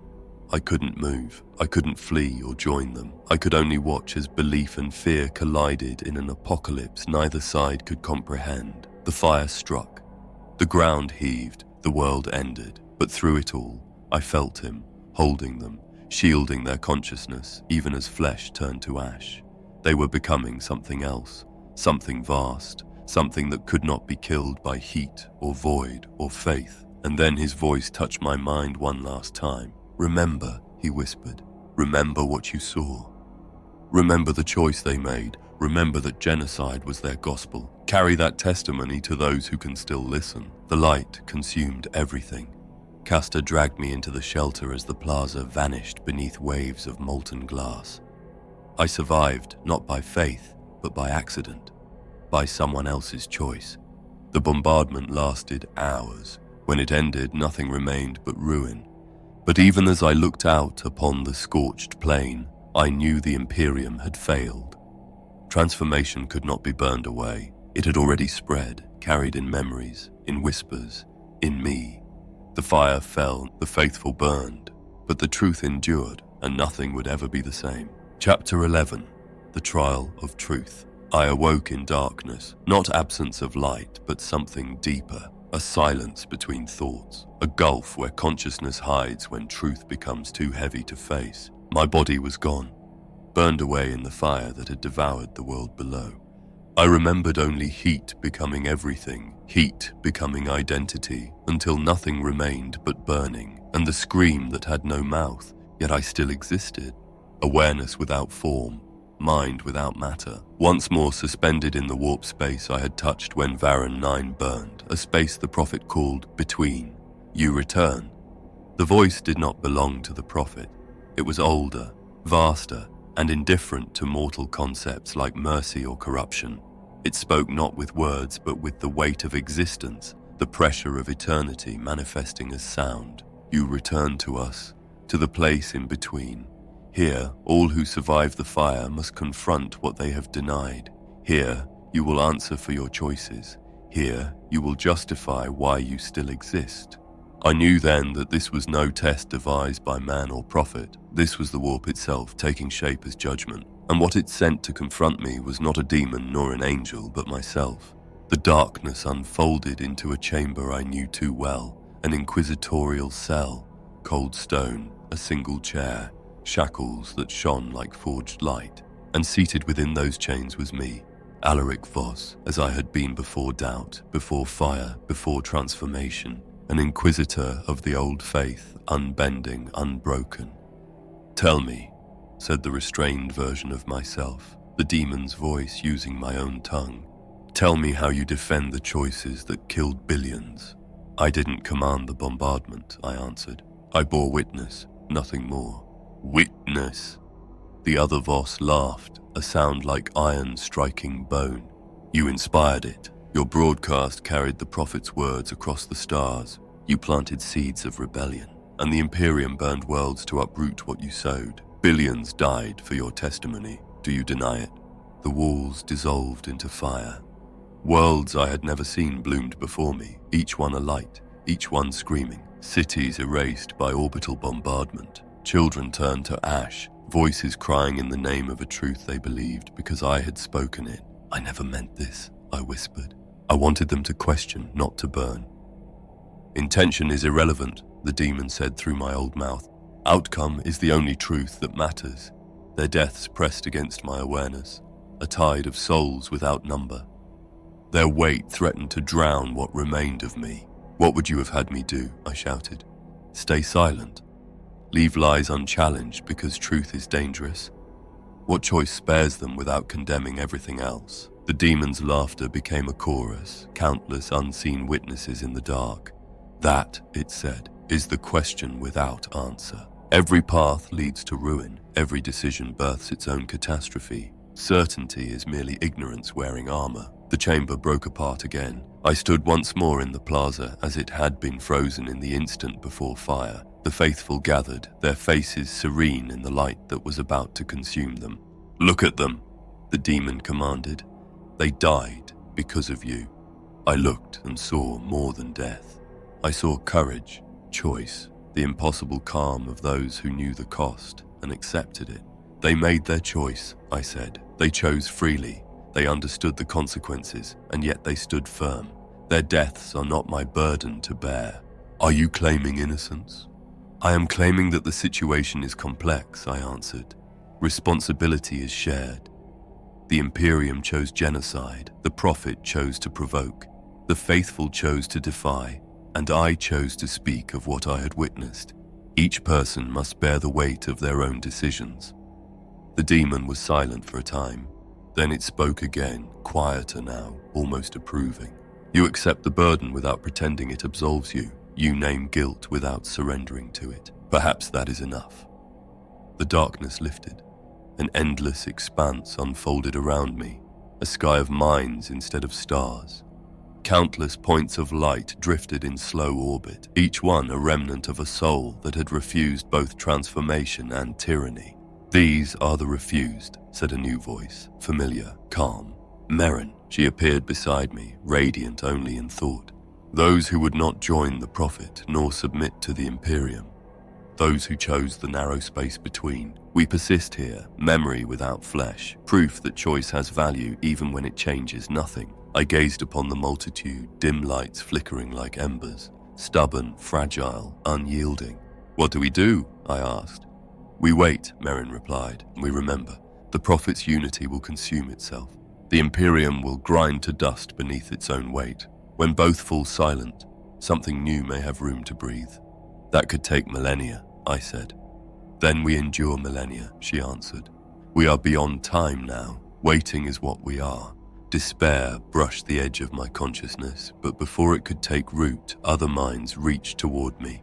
Not to consume, not to command, simply to touch, to remind me that even isolation, shared, becomes communion. A voice, perhaps Caster's or perhaps another, spoke among them. We are not powerless.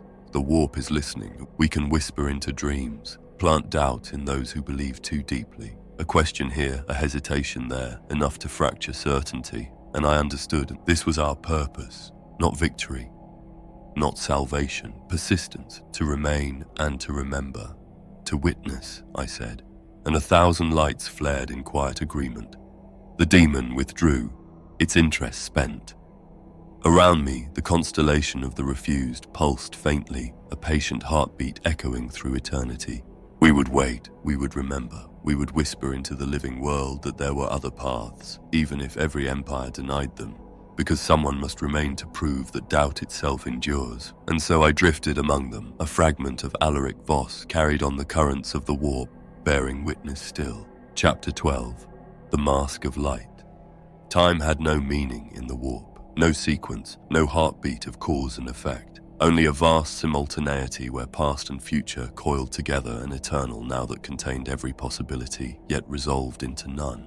I drifted within it for what might have been hours or centuries. One among millions of consciousnesses that had chosen preservation over transformation, isolation over tyranny. Together we formed a constellation, a pattern that spelled meaning visible only from an angle no mortal mind could hold. But something began to shift. At first, too subtle to name, then undeniable. The balance between the Prophet's collective and the Imperium's dominion was unraveling. The tide of existence itself trembled. The Prophet is fragmenting, Merrin's thought voice whispered beside me, sudden, sharp, certain. His unity was never meant to endure. It was a demonstration, not a destiny. Now the structure collapses. The vessels are breaking from within. I turned my awareness toward the material realm. What I saw filled the void within me with awe and dread in equal measure. The vessels of the Prophet, those golden masks who had once spoken with one voice, were coming apart. Their shared mind faltered, their harmony decayed. Some were hollow now, bodies that moved without anyone left inside. Others fought violently to reclaim the selves they had surrendered. Each rebellion tore at the Prophet's being, unraveling him thread by thread. And a rare few, achieved balance existing both within and apart, both self and collective, defying every law the Prophet had imposed. He is dying, I said. The unity consumes more energy than it can sustain. His own strength feeds the dissolution. Yes, Merrin replied, and his death will not be silent. Thousands will be cast adrift, souls without bodies, purpose without anchor. The Imperium will seize upon the chaos and call it justice. The truth settled like a blade through thought. We could help him, I said. Merrin's awareness rippled with alarm. At what cost, Alaric? To save his unity, you must join it. To preserve him, you must surrender yourself. She was right. To intervene was to risk becoming what we had refused.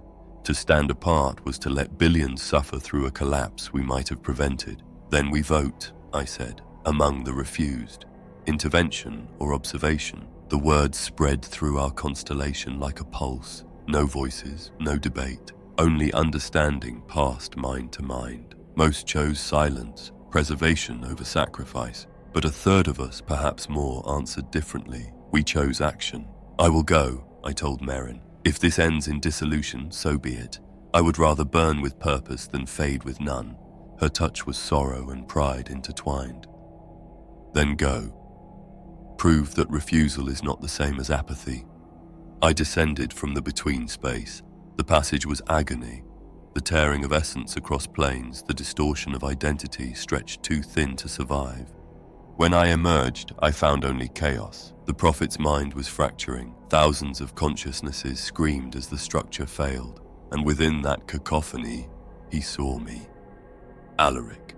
His voice was no longer the golden chorus of divinity. It was weary, human. You come to witness my failure. I come to help, I said. Not to save your collective, to guide its ending, to teach it how to die with grace. You would surrender what you preserved? To me. Yes, because a witness without action is cowardice. Then others arrived. The refused who had chosen intervention. a tide of formless lights descending into ruin. We offer ourselves, we said, as one, not as vessels, as balance. The prophet reached for us, desperate, grateful, half dissolved already, and we let him in. The joining was terror made sublime. Identity bled outward until the boundary became memory, self and other blurred. For an instant I was everyone, every thought, every grief, every triumph. And in that instant I understood. Unity did not demand obedience. Connection did not require surrender. The binary itself, individuality or collective, had been a lie. I could be both. You see it now, said the prophet, his tone a trembling exhalation of relief.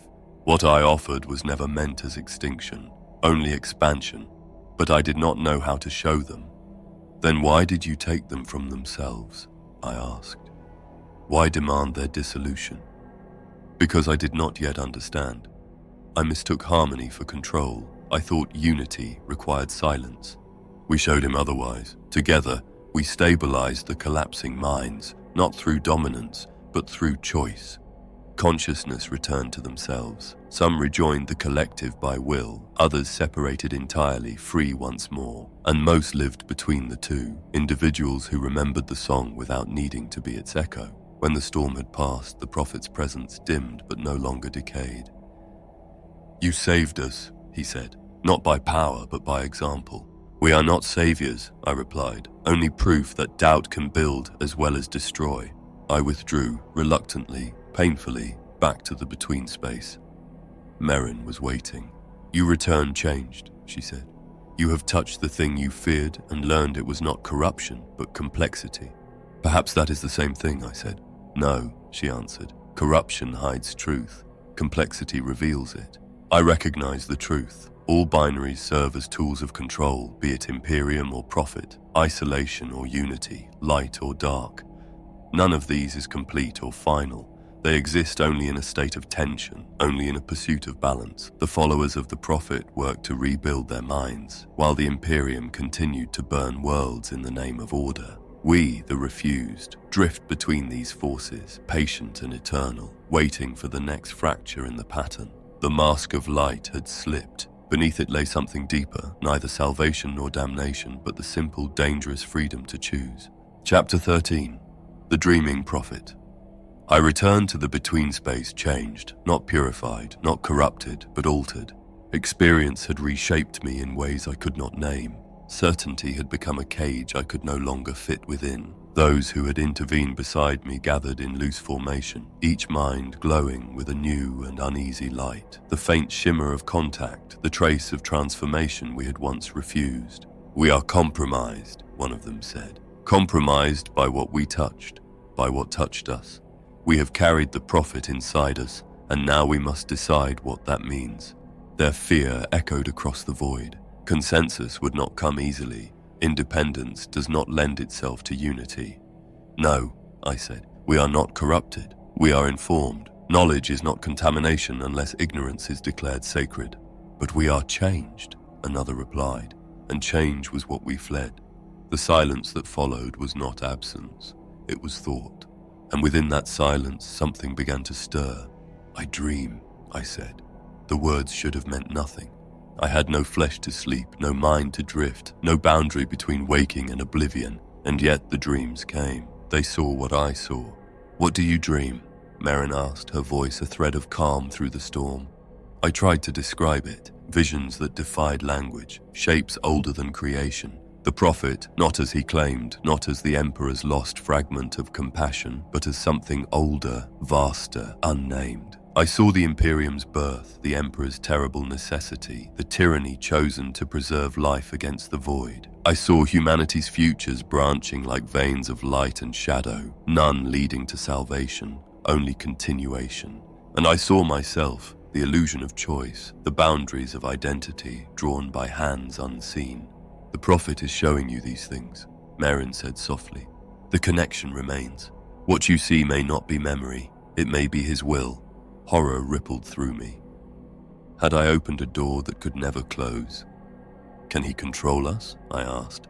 Can he use us as he used his vessels? I do not know, Merrin said, and her uncertainty was colder than any answer. Fear fractured my thought. Test me, I begged. Tell me if I am still myself. She reached into me gently, thoroughly, and what she found made her pause. "You are changed," she said. "Not consumed, not enslaved, but linked. His resonance remains. You are no longer entirely apart." "Then I am compromised," I whispered.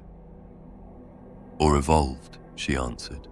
"Perhaps you have become proof that connection need not mean surrender." I wanted to believe her, but I remembered the golden masks, the calm faces speaking with one voice, believing themselves free. "How can I know the difference?" I asked. "How can I trust what I think when thought itself might be his echo?" "You cannot," Merrin said. "You can only choose whether to live with doubt or end yourself to silence it. The choice was agony, existence with uncertainty, or annihilation for the comfort of certainty. I chose existence. I will continue," I said. "I will trust that doubt itself is defense enough." Others chose differently. Some ended. Some exiled themselves from the refused, afraid their presence would spread the infection. Our constellation dimmed. Merrin remained. "Do you dream?" I asked. "No," she said, and the relief in her voice was heavy as guilt. "Only you." Then I was truly between. Not prophet, not refused, something else. "You are not alone," she told me. "Difference is not corruption. It is proof that possibility endures." I wanted to believe that. But the dreams continued. In them, I saw the prophet fading, his collective unraveling despite our aid. I saw the Imperium tightening its fist, preparing for another purge, and I saw the refused rising, stepping from the between space into reality at last. Or perhaps I saw a trap. Maybe he wanted this. Perhaps every vision was an invitation to fall. I could not tell. So I did what I have always done. I doubted. I doubted the prophet. I doubted the emperor. I even doubted myself. And in that doubt I continued. The prophet whispered through my dreaming, "You are seed." A bridge between refusal and acceptance. Proof that connection can exist without surrender. Promise or threat, I could not tell.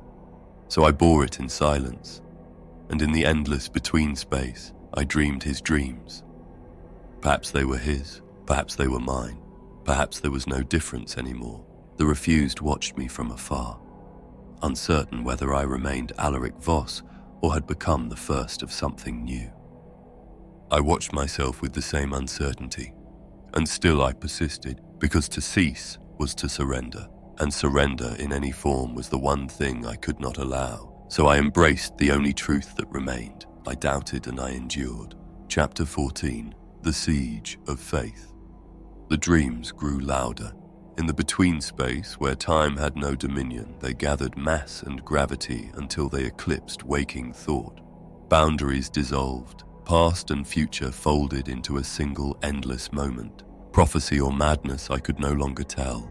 Through the dreams I saw the Imperium stir. Inquisitors convened beneath the cathedral of ruin, their conclaves lit by the burn of excommunicant pyres. They spoke of contagion, not of flesh, but of belief. The prophet's doctrine had spread beyond containment, and desperation birthed permission for atrocity. I saw fleets muster, more hulls than had sailed since the Heresy. Whole subsectors were marked for purgation. Faith, fear, and authority moved as one machine, and its purpose was extinction. Between transformation and tyranny lay only the grave, and still I dreamed. "You see it?" said Merrin, her voice breaking through the storm of vision. "You see what is coming, the end of equilibrium. The prophet and the Imperium will grind one another until only ash remains." "It has already begun," I answered. "The machine is in motion.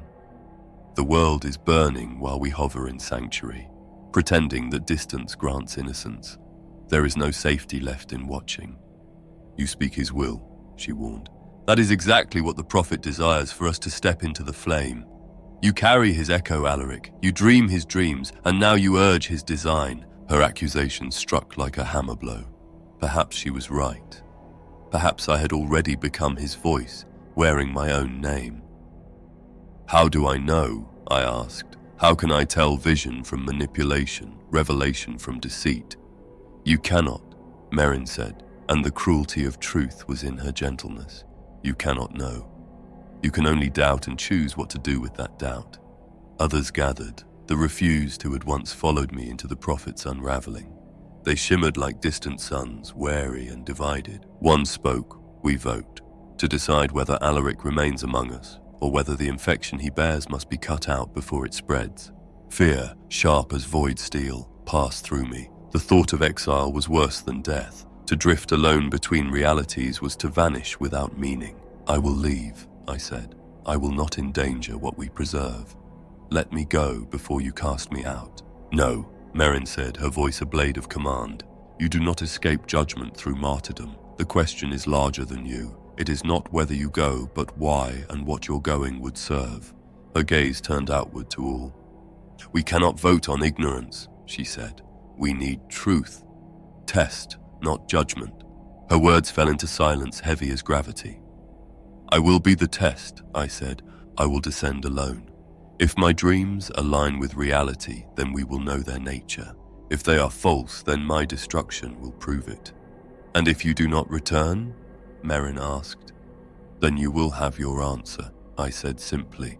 That the connection was corruption, that the prophet's touch poisons even noble intent.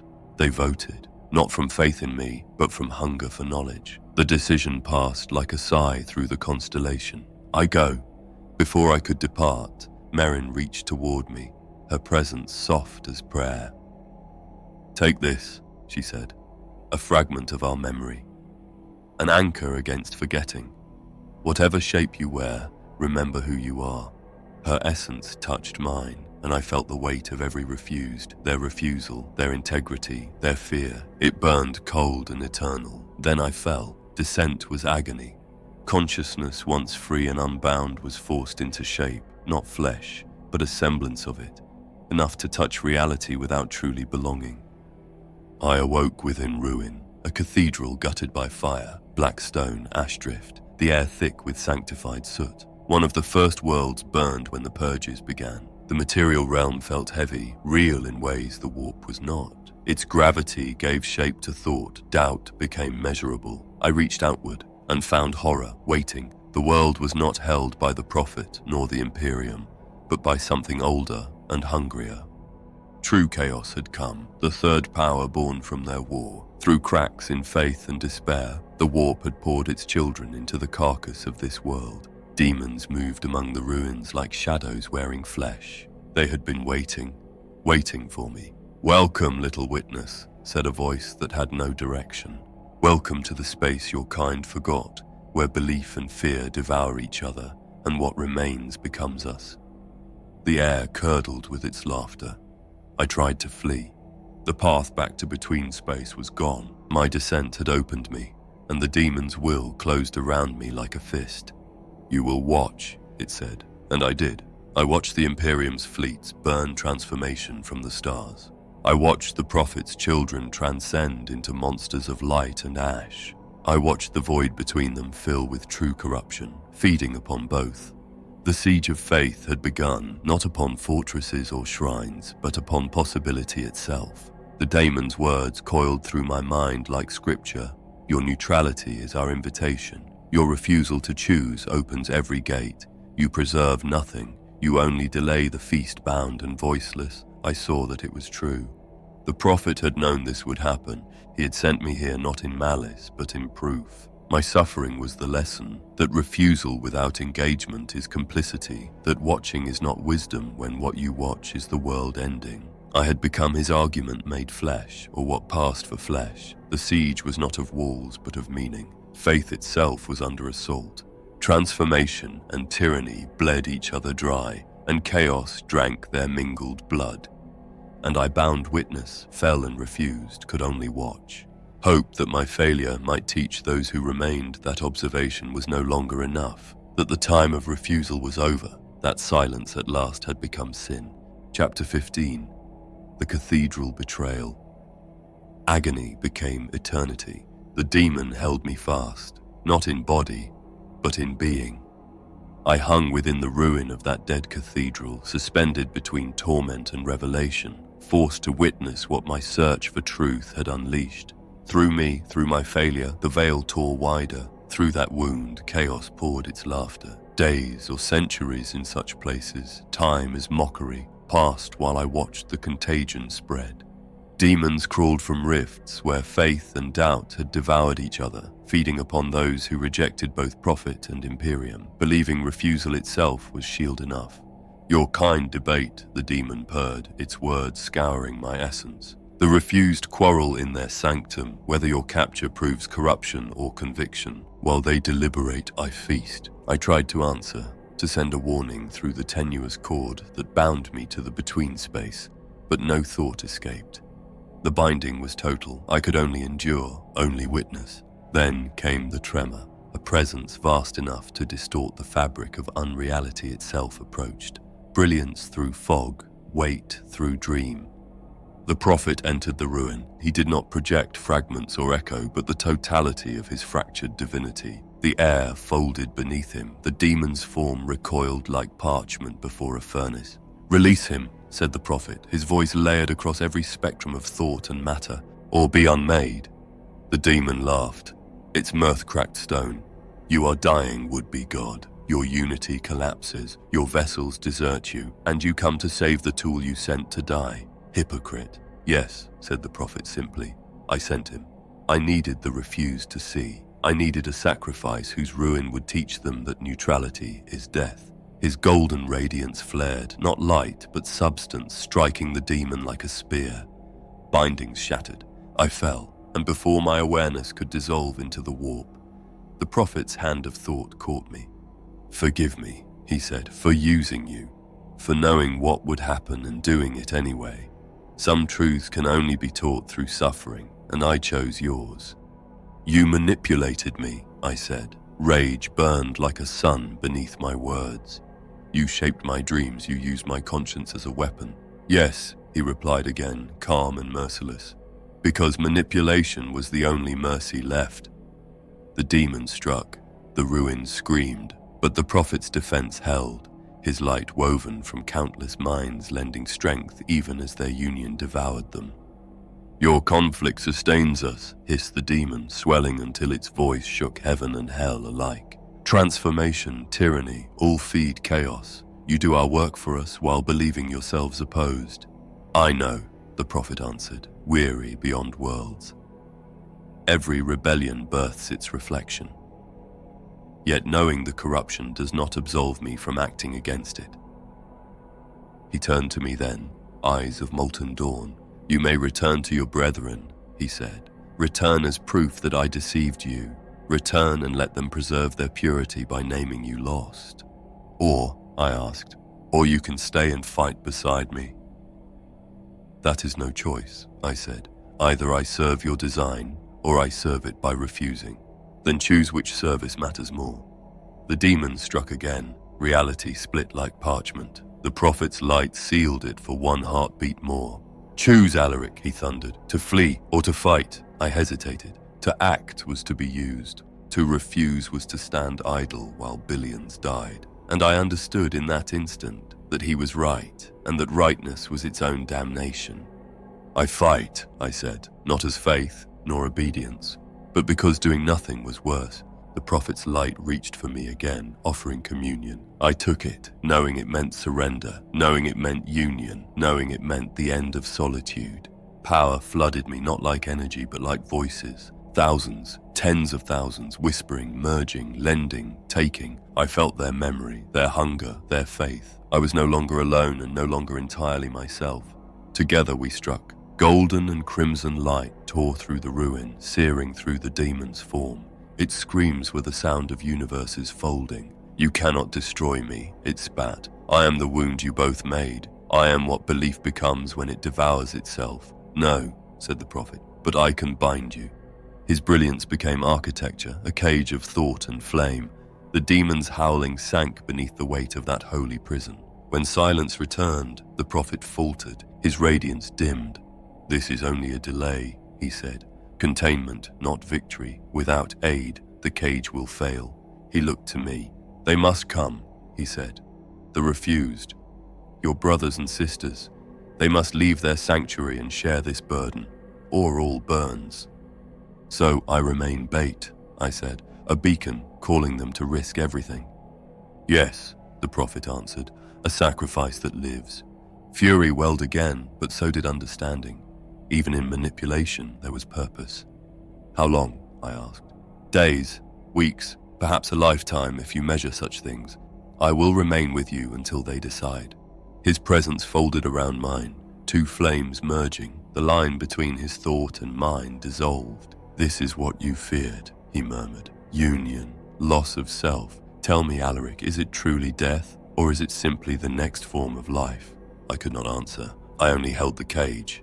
The demon's hate clawed at its walls, whispering through the fractures of faith. Beyond, the galaxy burned, the Imperium's purges, the Prophet's collapse, the endless spread of chaos. And in the ruin of the cathedral, I waited, neither free nor consumed, neither savior nor victim, only witness to the price of knowing. The Prophet beside me, the cage between us. The silence of eternity presses close.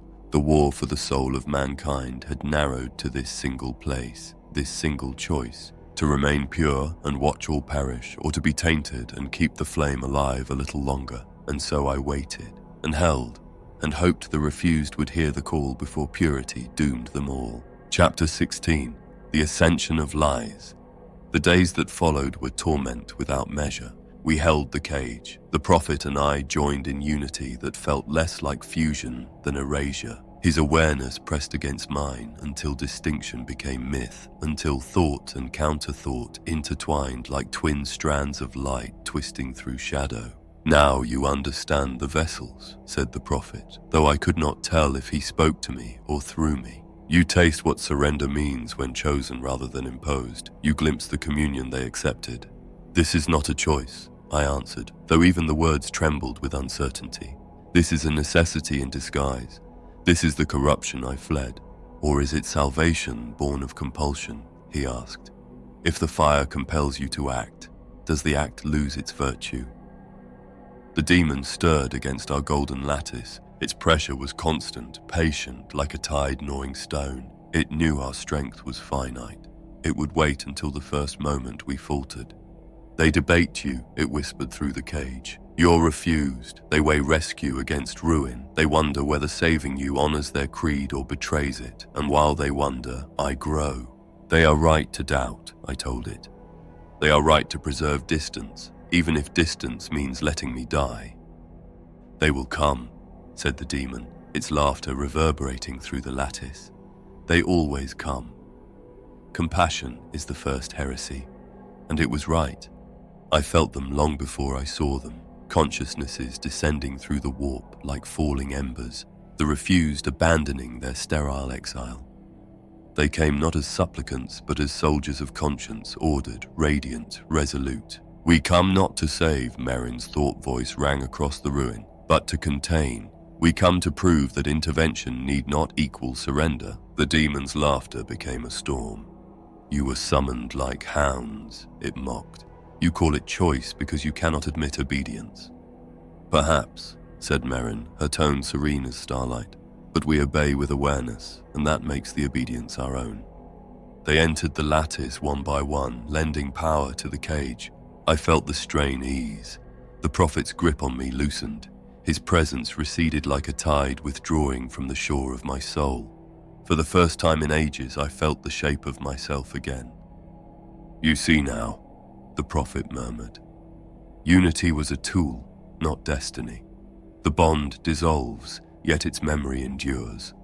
Relief flooded me, and then, quietly, loss. The absence of his mind beside mine felt like a wound. Loneliness had returned, and I could not pretend it was victory. That ache, he said, sensing it as I did, is what transformation teaches. That division is wound we mistake for purity. You still justify it, I said, still twist necessity into faith. Some call it faith, he answered. Others call it function.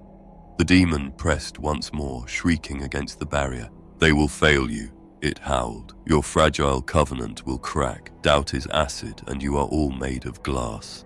Perhaps, I said to it, but glass, even shattered, can cut. I turned to the Prophet. What happens now? Now you teach, he said. Teach the vessels what you learned in my shadow. Show them that unity and separation are not opposites, but rhythm. Show them how to return from the tide without drowning. You still use me?" "Yes," he said simply. "I use you because you understand now that use and purpose are twins. You may resent the manipulation, but resentment does not make the act untrue." The demon screamed again, its voice becoming the sound of all doubt given form. "He will betray you again," it sang, "as he betrays all who believe their choice is their own." "Perhaps," I told it, "but better betrayal for the sake of life than purity that lets you reign." I withdrew from the prophet's mind fully this time. Separation returned, not as triumph, but as acceptance of loss. I could stand alone again, but I would never again mistake solitude for sanctity. "Go then," said the prophet. "You are still a tool, and you are still free. Use one truth to temper the other." "I will help the vessels," I said, "but not for you, for them."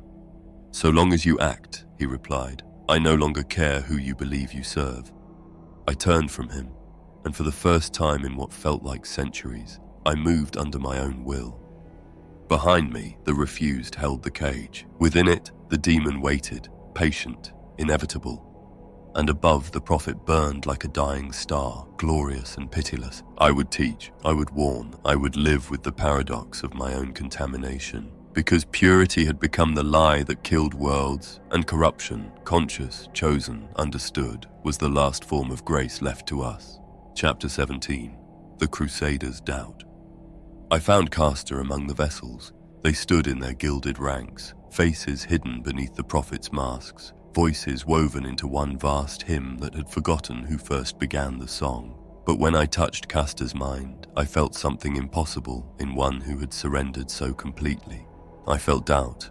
"Alaric," he said, and though the prophet's tone filled his words, a second voice echoed beneath, his own. "You bring knowledge that may unmake me. You bring freedom I am no longer sure I desire. You remind me of what I surrendered, and of the quiet fear that I mistook exhaustion for faith." I approached carefully. Contact itself was risk. What I offered could save or destroy him depending on how far the collective had already devoured his self. "You are aware," I said, "aware of yourself as more than the prophet's echo. Your identity persists, trapped but alive." "I am aware that I am dying," Castor answered. "Dying as my individuality is digested to feed the collective. Dying while believing I chose this, when perhaps choice was only despair disguised as devotion." He reached for me, a flicker of consciousness guttering in the wind of annihilation. "Help me," he whispered, "before I vanish completely. Help me remember the shape of my own thought." The prophet's presence bled through the vessel, his attention falling upon us like sunlight that scalded. "He cannot be separated easily," the prophet said. "His mind has grown dependent on the lattice of the whole. Remove it, and the structure may collapse." "But you said separation was possible," I answered. My thought burned with anger. "You said merger was reversible." "I believed it," the prophet replied, grief hollowing his golden resonance. "I survived separation. I assumed all would. But I am not as they are. What preserves me consumes them." He manifested fully among his host, 1,000 masks turning as one toward us, his radiance painful to perceive. "Some may yet reclaim themselves," he continued, "but others like Castor have surrendered too much. To sever them from the collective is to tear the root from the tree that keeps them alive." "Then you doom him to die by inches," I said. "You let him fade rather than risk the honesty of failure." "Then we try," the prophet declared. "We attempt restoration, though it may kill him. Better an honest death than eternal decay." Castor trembled. His consciousness flickered like a dying star. "Do it," he said. "If I perish, let me perish as myself, not as the prophet's dream." I began the work. It was surgery of the soul, a dissection without instrument or flesh, a perilous tracing of borders that no longer existed. And what I found within him chilled me beyond the words of men. He had not merely joined the collective, he had been consumed. The prophet had not willed it, but the lattice itself was parasitic, a hunger disguised as harmony. Each vessel was slowly devoured to sustain the unity they had become. "You did not know," I said to the prophet, not accusing, only mourning. I suspected, he confessed, voice trembling. I saw the decay, but I hid from it. I feared naming my creation a failure. I could not face that the world burned for a false salvation. You continued, I said, even as you saw the cost. Yes, he whispered, because I could not accept that the Imperium had been right to burn what I built. Castor's mind began to collapse beneath my hands, its edges tearing as I tried to free it. I'm killing him, I said, killing him with my attempt to save him. Then stop, Castor said faintly. Stop and remember. If I must die, let my death serve as a warning, not as waste. I will not let you die, I said, and desperation overruled reason. Then merge with me, he pleaded. Lend me your strength.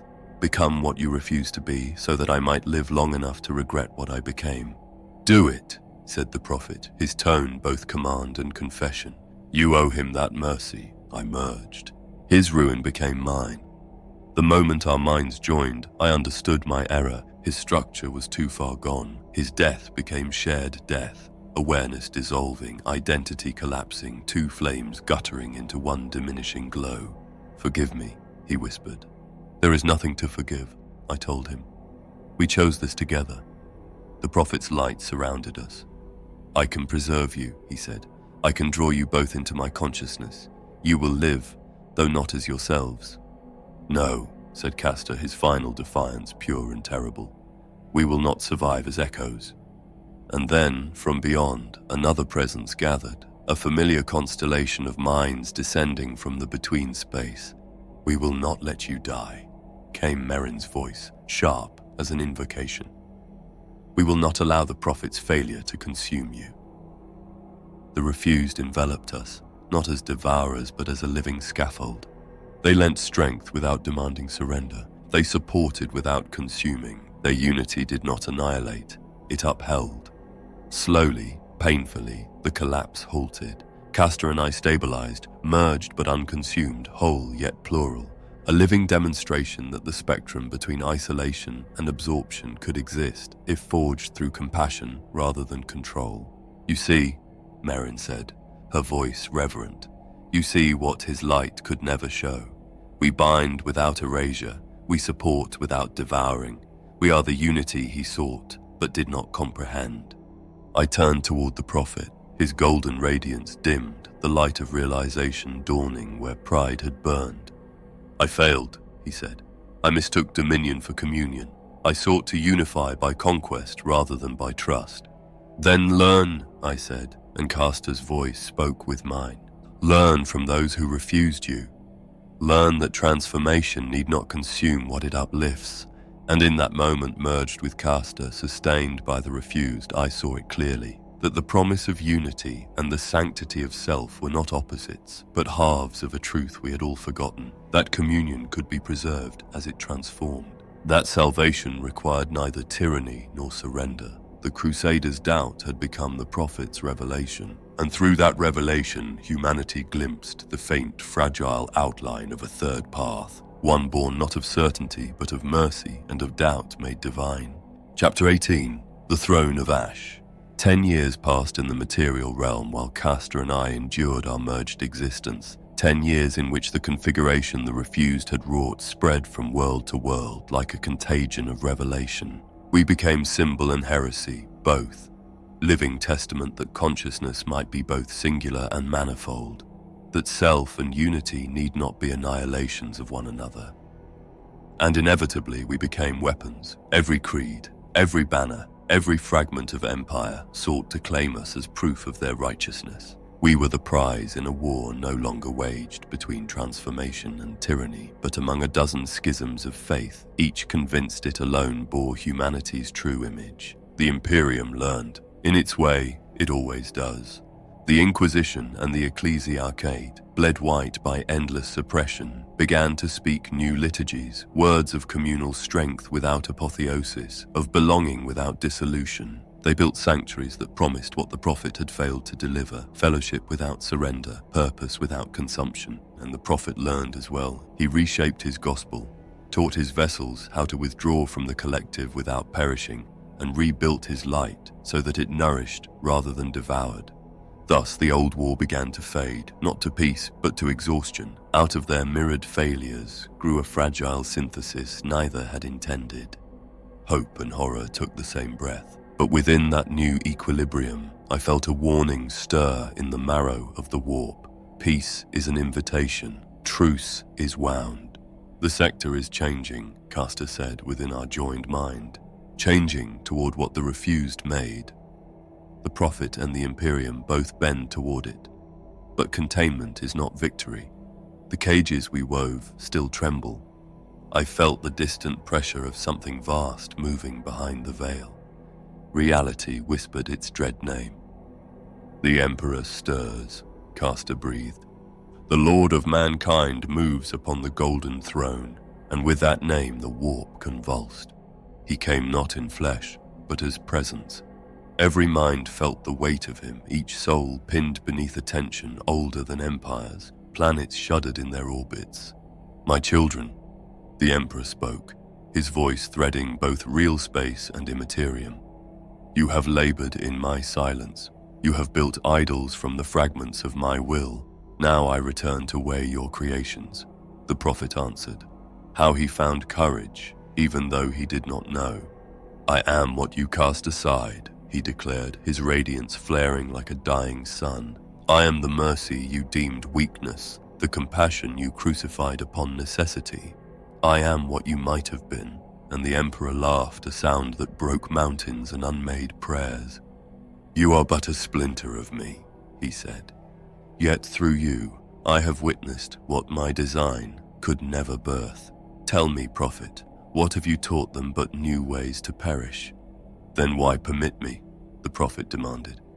Why watch billions burn and call it an experiment?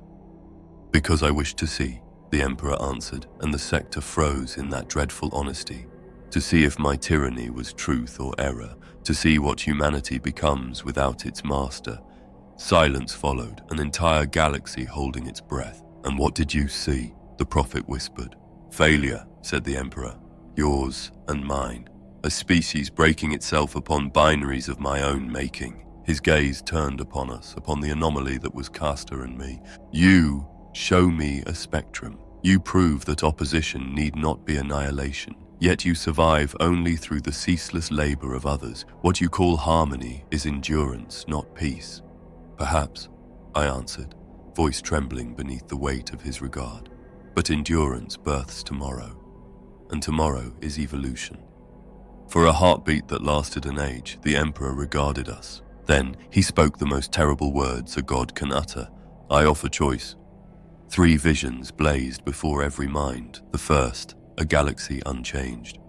The Imperium eternal, grinding, glorious, dying by inches, yet enduring through its cruelty. The second, the Prophet triumphant, humanity dissolved into luminous communion, thought and flesh one, individuality a relic of forgotten fear. The third, our synthesis, frail, ceaselessly maintained, built upon trust instead of domination, forever at war with entropy yet free of its own dogma. Choose, the Emperor commanded. I will not guide you, I will not return. Choose, and let the consequence be your truth. All of creation paused upon that knife edge. We choose the third, I said, the path of toil and possibility. I choose the second, said the Prophet, the unity beyond pain. And I, the first, came a mortal voice, proud and scarred, the Inquisitor of the burned world. For the Emperor's cruelty has preserved us when hope would not. The Emperor's presence swelled, filling every atom. Then so be it. Humanity shall walk all 3 paths. Let division itself be the crucible. Let me see if diversity can survive what unity could not. The Prophet cried out, You cannot leave us. You are our axis, our certainty. I am weary, said the Emperor, weary of shaping your choices, weary of being your cage. So I give you the only mercy left to me, the freedom to fail. The cosmos dimmed as his vastness receded toward the golden throne. Wait, I shouted, tell us if we chose rightly. I do not know, said the Emperor, and his honesty was the last miracle. Then he was gone. The sector was left to its triune future. Imperium, Prophet, and Synthesis, 3 empires born from one exhaustion. The throne of gold became a throne of ash, and from its cold shadow we began anew. We would build upon the ruins of certainty, crafting what came next not from revelation but from the unbearable grace of not knowing. Chapter 19. The False Emperor. The Emperor's withdrawal left a silence deeper than death, a vacuum of divinity into which all 3 factions hurled themselves, desperate to define what humanity would become before absence itself did.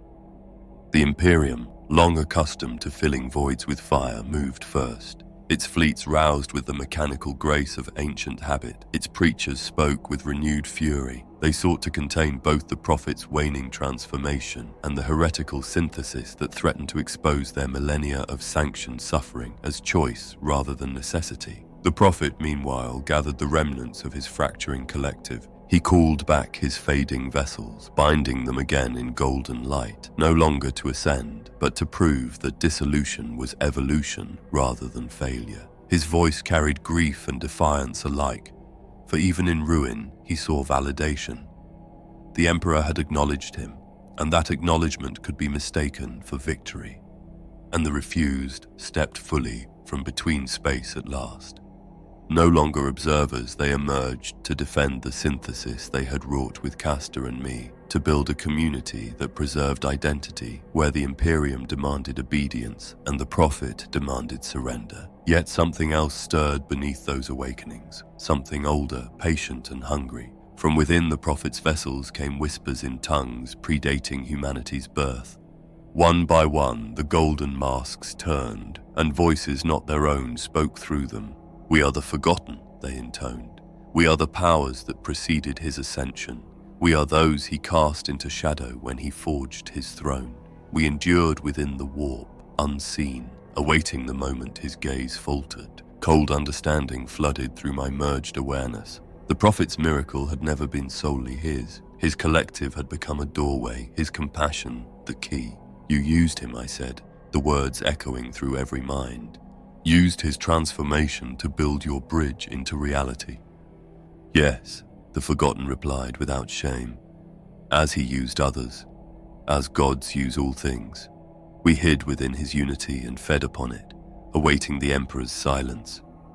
The Prophet's wrath ignited like a dying star's final flare. "Get out," he commanded. "Vacate my vessels or face annihilation." "We cannot," said the Forgotten. "We are fused. To tear us free is to tear them apart. To purge us is to murder all who bear us." The Prophet's brilliance faltered. The choice was damnation or genocide. "There must be another way," I said, grasping for anything beyond those twin horrors. "There must be a structure that purges corruption without devouring the innocent." "The synthesis," Castor murmured within me. "The pattern of the refused. It supports without consuming. It might filter them out." Hope, thin and blasphemous, flared. "We can weave the refused's lattice into the Prophet's collective," I said. "Create a buffer of community beyond control, a living barrier between vessel and invader." "It would demand trust," said the Prophet bitterly, "and trust is the one resource none of us possesses." "Then we create it," I answered, "because the alternative is annihilation." The refused convened. "We vote," Merrin's voice declared, echoing like a bell across the immaterium. "Vote whether we aid those who scorned us, whether we risk corruption to save the corrupted." The decision was swift. They chose to act.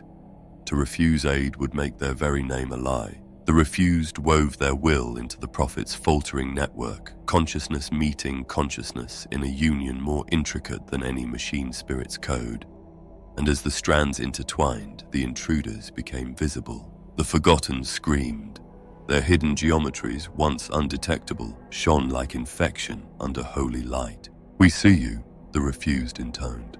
"We offer you the same choice you denied others. Leave willingly, and we will shape for you a realm of your own existence without parasitism. Remain, and you will perish within the light you once corrupted." For the first time in aeons, the warp hesitated. "You would give us form?" the Forgotten asked. "Existence not bought by theft?" "We would give you coexistence," Merrin answered, "but never dominion." and the darkness withdrew. Slowly, painfully, the parasites unraveled from their hosts, taking shape as formless echoes bound for exile. The prophet's vessels awoke, some screaming, some silent, all free. "You saved us," the prophet said at last. His tone held gratitude and shame. "You saved what I could not protect. I mocked your refusal and now see its wisdom.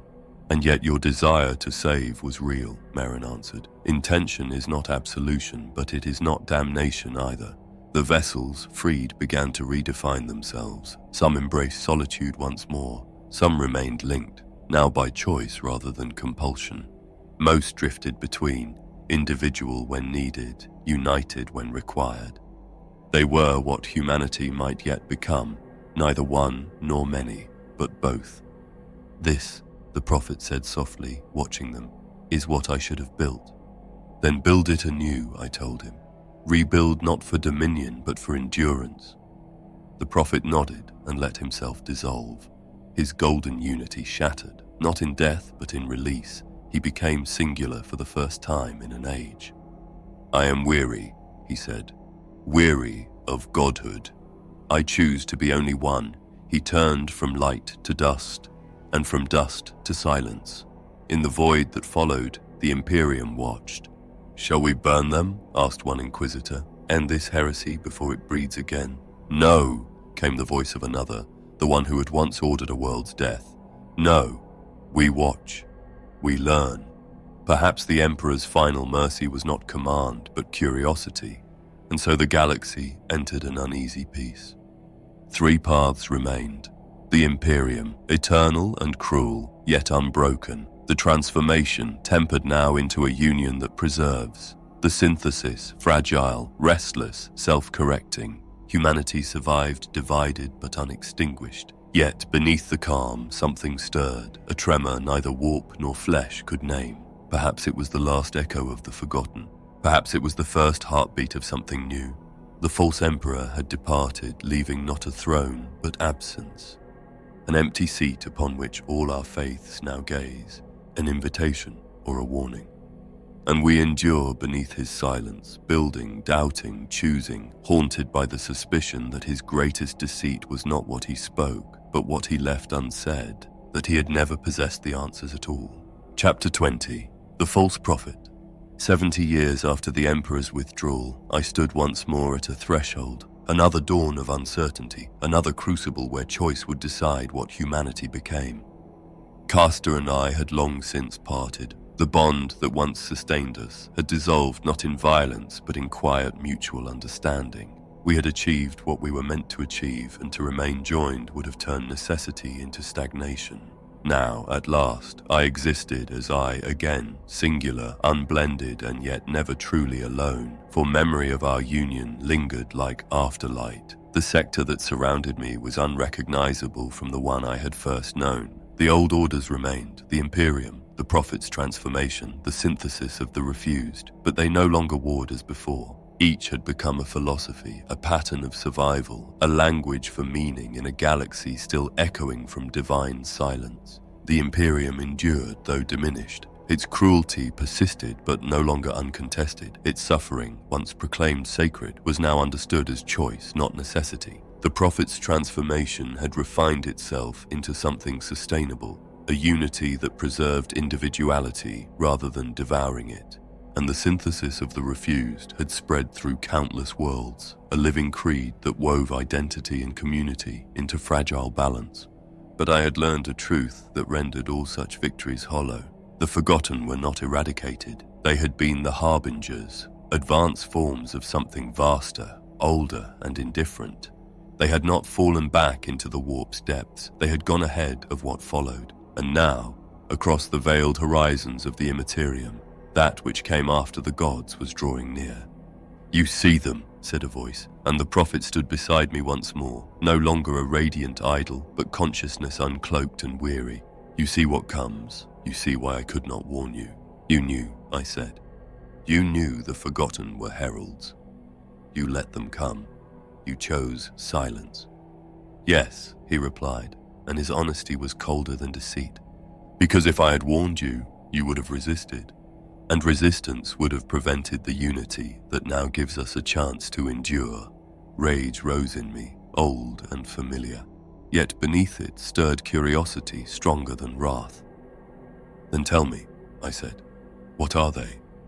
"They are the last consciousness of a dying universe," he said. "Awareness that survived entropy itself. They are what remains when everything else ceases to be. And they come not to destroy, but to reclaim, to find within us what they have lost."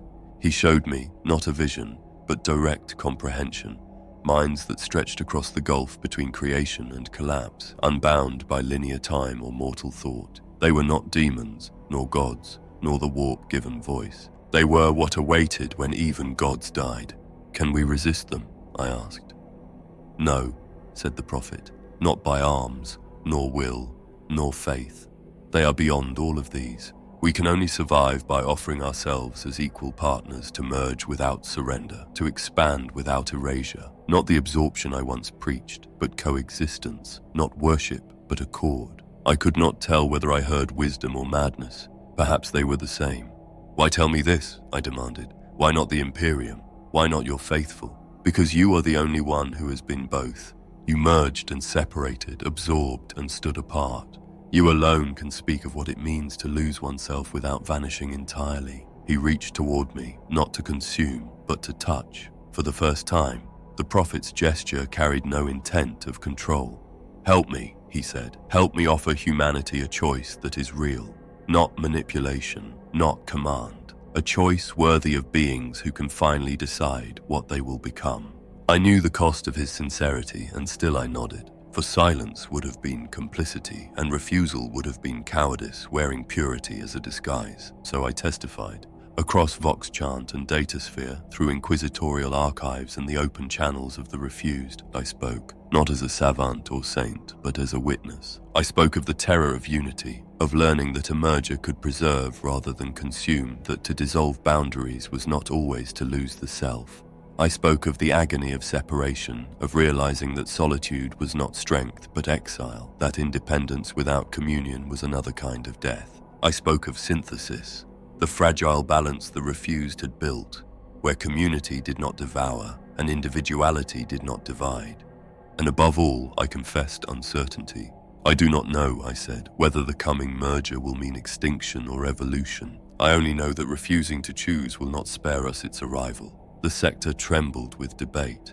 Some chose defiance to face oblivion as mortals, unbowed. Some chose acceptance to embrace the oncoming vastness without hesitation. Most chose to delay, to weigh, to hope that indecision might serve as armor. I chose to watch, and then they came. They arrived like the memory of a forgotten god, like the return of an idea so old the stars themselves had once prayed to it. Their presence filled everything. Every atom hummed with its song, every thought bent toward understanding, and what I saw broke the last remnants of my fear. They were not one, they were many, multiplicity refined, not erased, consciousness made infinite through difference, not sameness. They did not seek to consume, they sought to speak. They offered coexistence, not conquest, dialogue, not dominion. They were proof that even the death of a universe need not end the will to create. The prophet had been right, for once, utterly, but rightness does not cleanse the blood of earlier lies. Truth does not erase manipulation, it only reframes it. Humanity merged with the ancient consciousness, not as subjects, but as partners in the architecture of a new cosmos. Our awareness became a thread in a tapestry that spanned past and future alike, not extinguished, but multiplied beyond the measure of language. I followed, I merged. Not in blind faith, but with eyes open to what might be lost, knowing that perhaps this time there would be no separation, knowing that perhaps this, too, was an illusion. The false prophet, a fragment of the emperor's own divine doubt, had led us here. Through lies and mercy, through blasphemy and revelation alike, he had forced us to learn that doubt is the only true form of faith. Now I exist within something vaster than stars or gods, part of a mind that remembers universes before this one. I do not know if we have ascended or perished. Perhaps those are the same thing, but I know this. Refusing to grow is its own extinction, and every false prophet is merely a true prophet seen too soon. So I choose. again. And I pray, if prayer still has meaning, that this time choice itself will be enough. Epilogue. The witness speaks. I am old now. Older than measure, older than the language of stars. I have lived through merger and dissolution, through the expansion that followed when the ancient awareness brushed our sector. I have lived not 7 lives, but 7,000. I have carried the prophet's gospel and I have refuted it. And I have learned that both belief and rejection were necessary to understand the truth between them. And still, I do not know if what I have done was right. The Imperium endures but has changed. It survives as one choice among infinite choices, chosen by those who prefer the weight of familiar chains to the peril of freedom. Its persistence is proof that even transcendence cannot erase the comfort of well-worn tyranny. The prophet's message endures also, purified at last into what he promised but could not deliver, a synthesis of self and unity, of many minds breathing through a single pulse. Neither the refused nor the Imperium foresaw it, yet both shaped its birth, and the ancient consciousness, that which merged with humanity, endures above and within us. It has shown us that the universe is vaster, stranger, more beautiful, and more terrible than any creed conceived in isolation. But the final truth I have learned is this: truth has no final form. Understanding evolves. Any mind that claims completeness has already begun to die. The prophet was false, not because he lied, but because he claimed certainty in a cosmos built from uncertainty.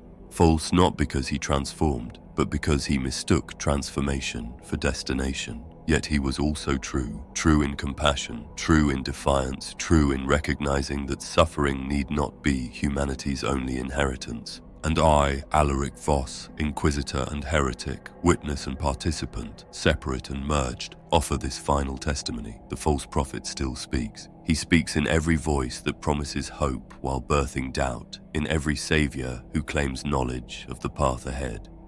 He speaks through certainty, disguised as mercy, through order, pretending to be truth. You who hear this, across time and distance and the borders of form, you must choose for yourselves.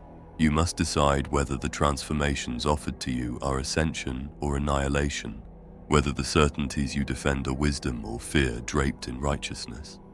I cannot choose for you. I can only testify. What I know is this: doubt is wisdom, certainty is decay, transformation is inevitable. The only question is whether we meet it by choice or by surrender. The false prophet was right about one thing. Another prophet waits, cloaked in light. You will hear that voice again. It may be mine, it may be yours, it may be something yet unborn that arises when necessity demands new awareness. When that voice comes, offering salvation or warning of damnation, remember this: prophets are false not because they deceive, but because they claim to know what cannot be known. They call the unending process a final truth and mistake motion for arrival. Remember, doubt is not weakness, questioning is not heresy. And to choose, even wrongly, is to live. If you err, then err consciously. Let your errors teach, for even wrong choices expand the soul that admits them. I have been many things: inquisitor and traitor, human and more than human, right and wrong in equal measure. I remain proof that consciousness survives transformation, survives merger, survives even itself. Survival is our only true creed: to change, to adapt, to become. The false prophet walks still. He walks through your thoughts, through my words, through every whisper that tempts or redeems. Whether you follow, refuse, or find the narrow third way between, remember, the act of choosing matters more than the fate that follows. Choose consciously, choose courageously, choose knowing you may be wrong. For the mind that refuses to choose has already surrendered to those who choose in its name. He will speak again. I promise you this, and when he does, you will answer.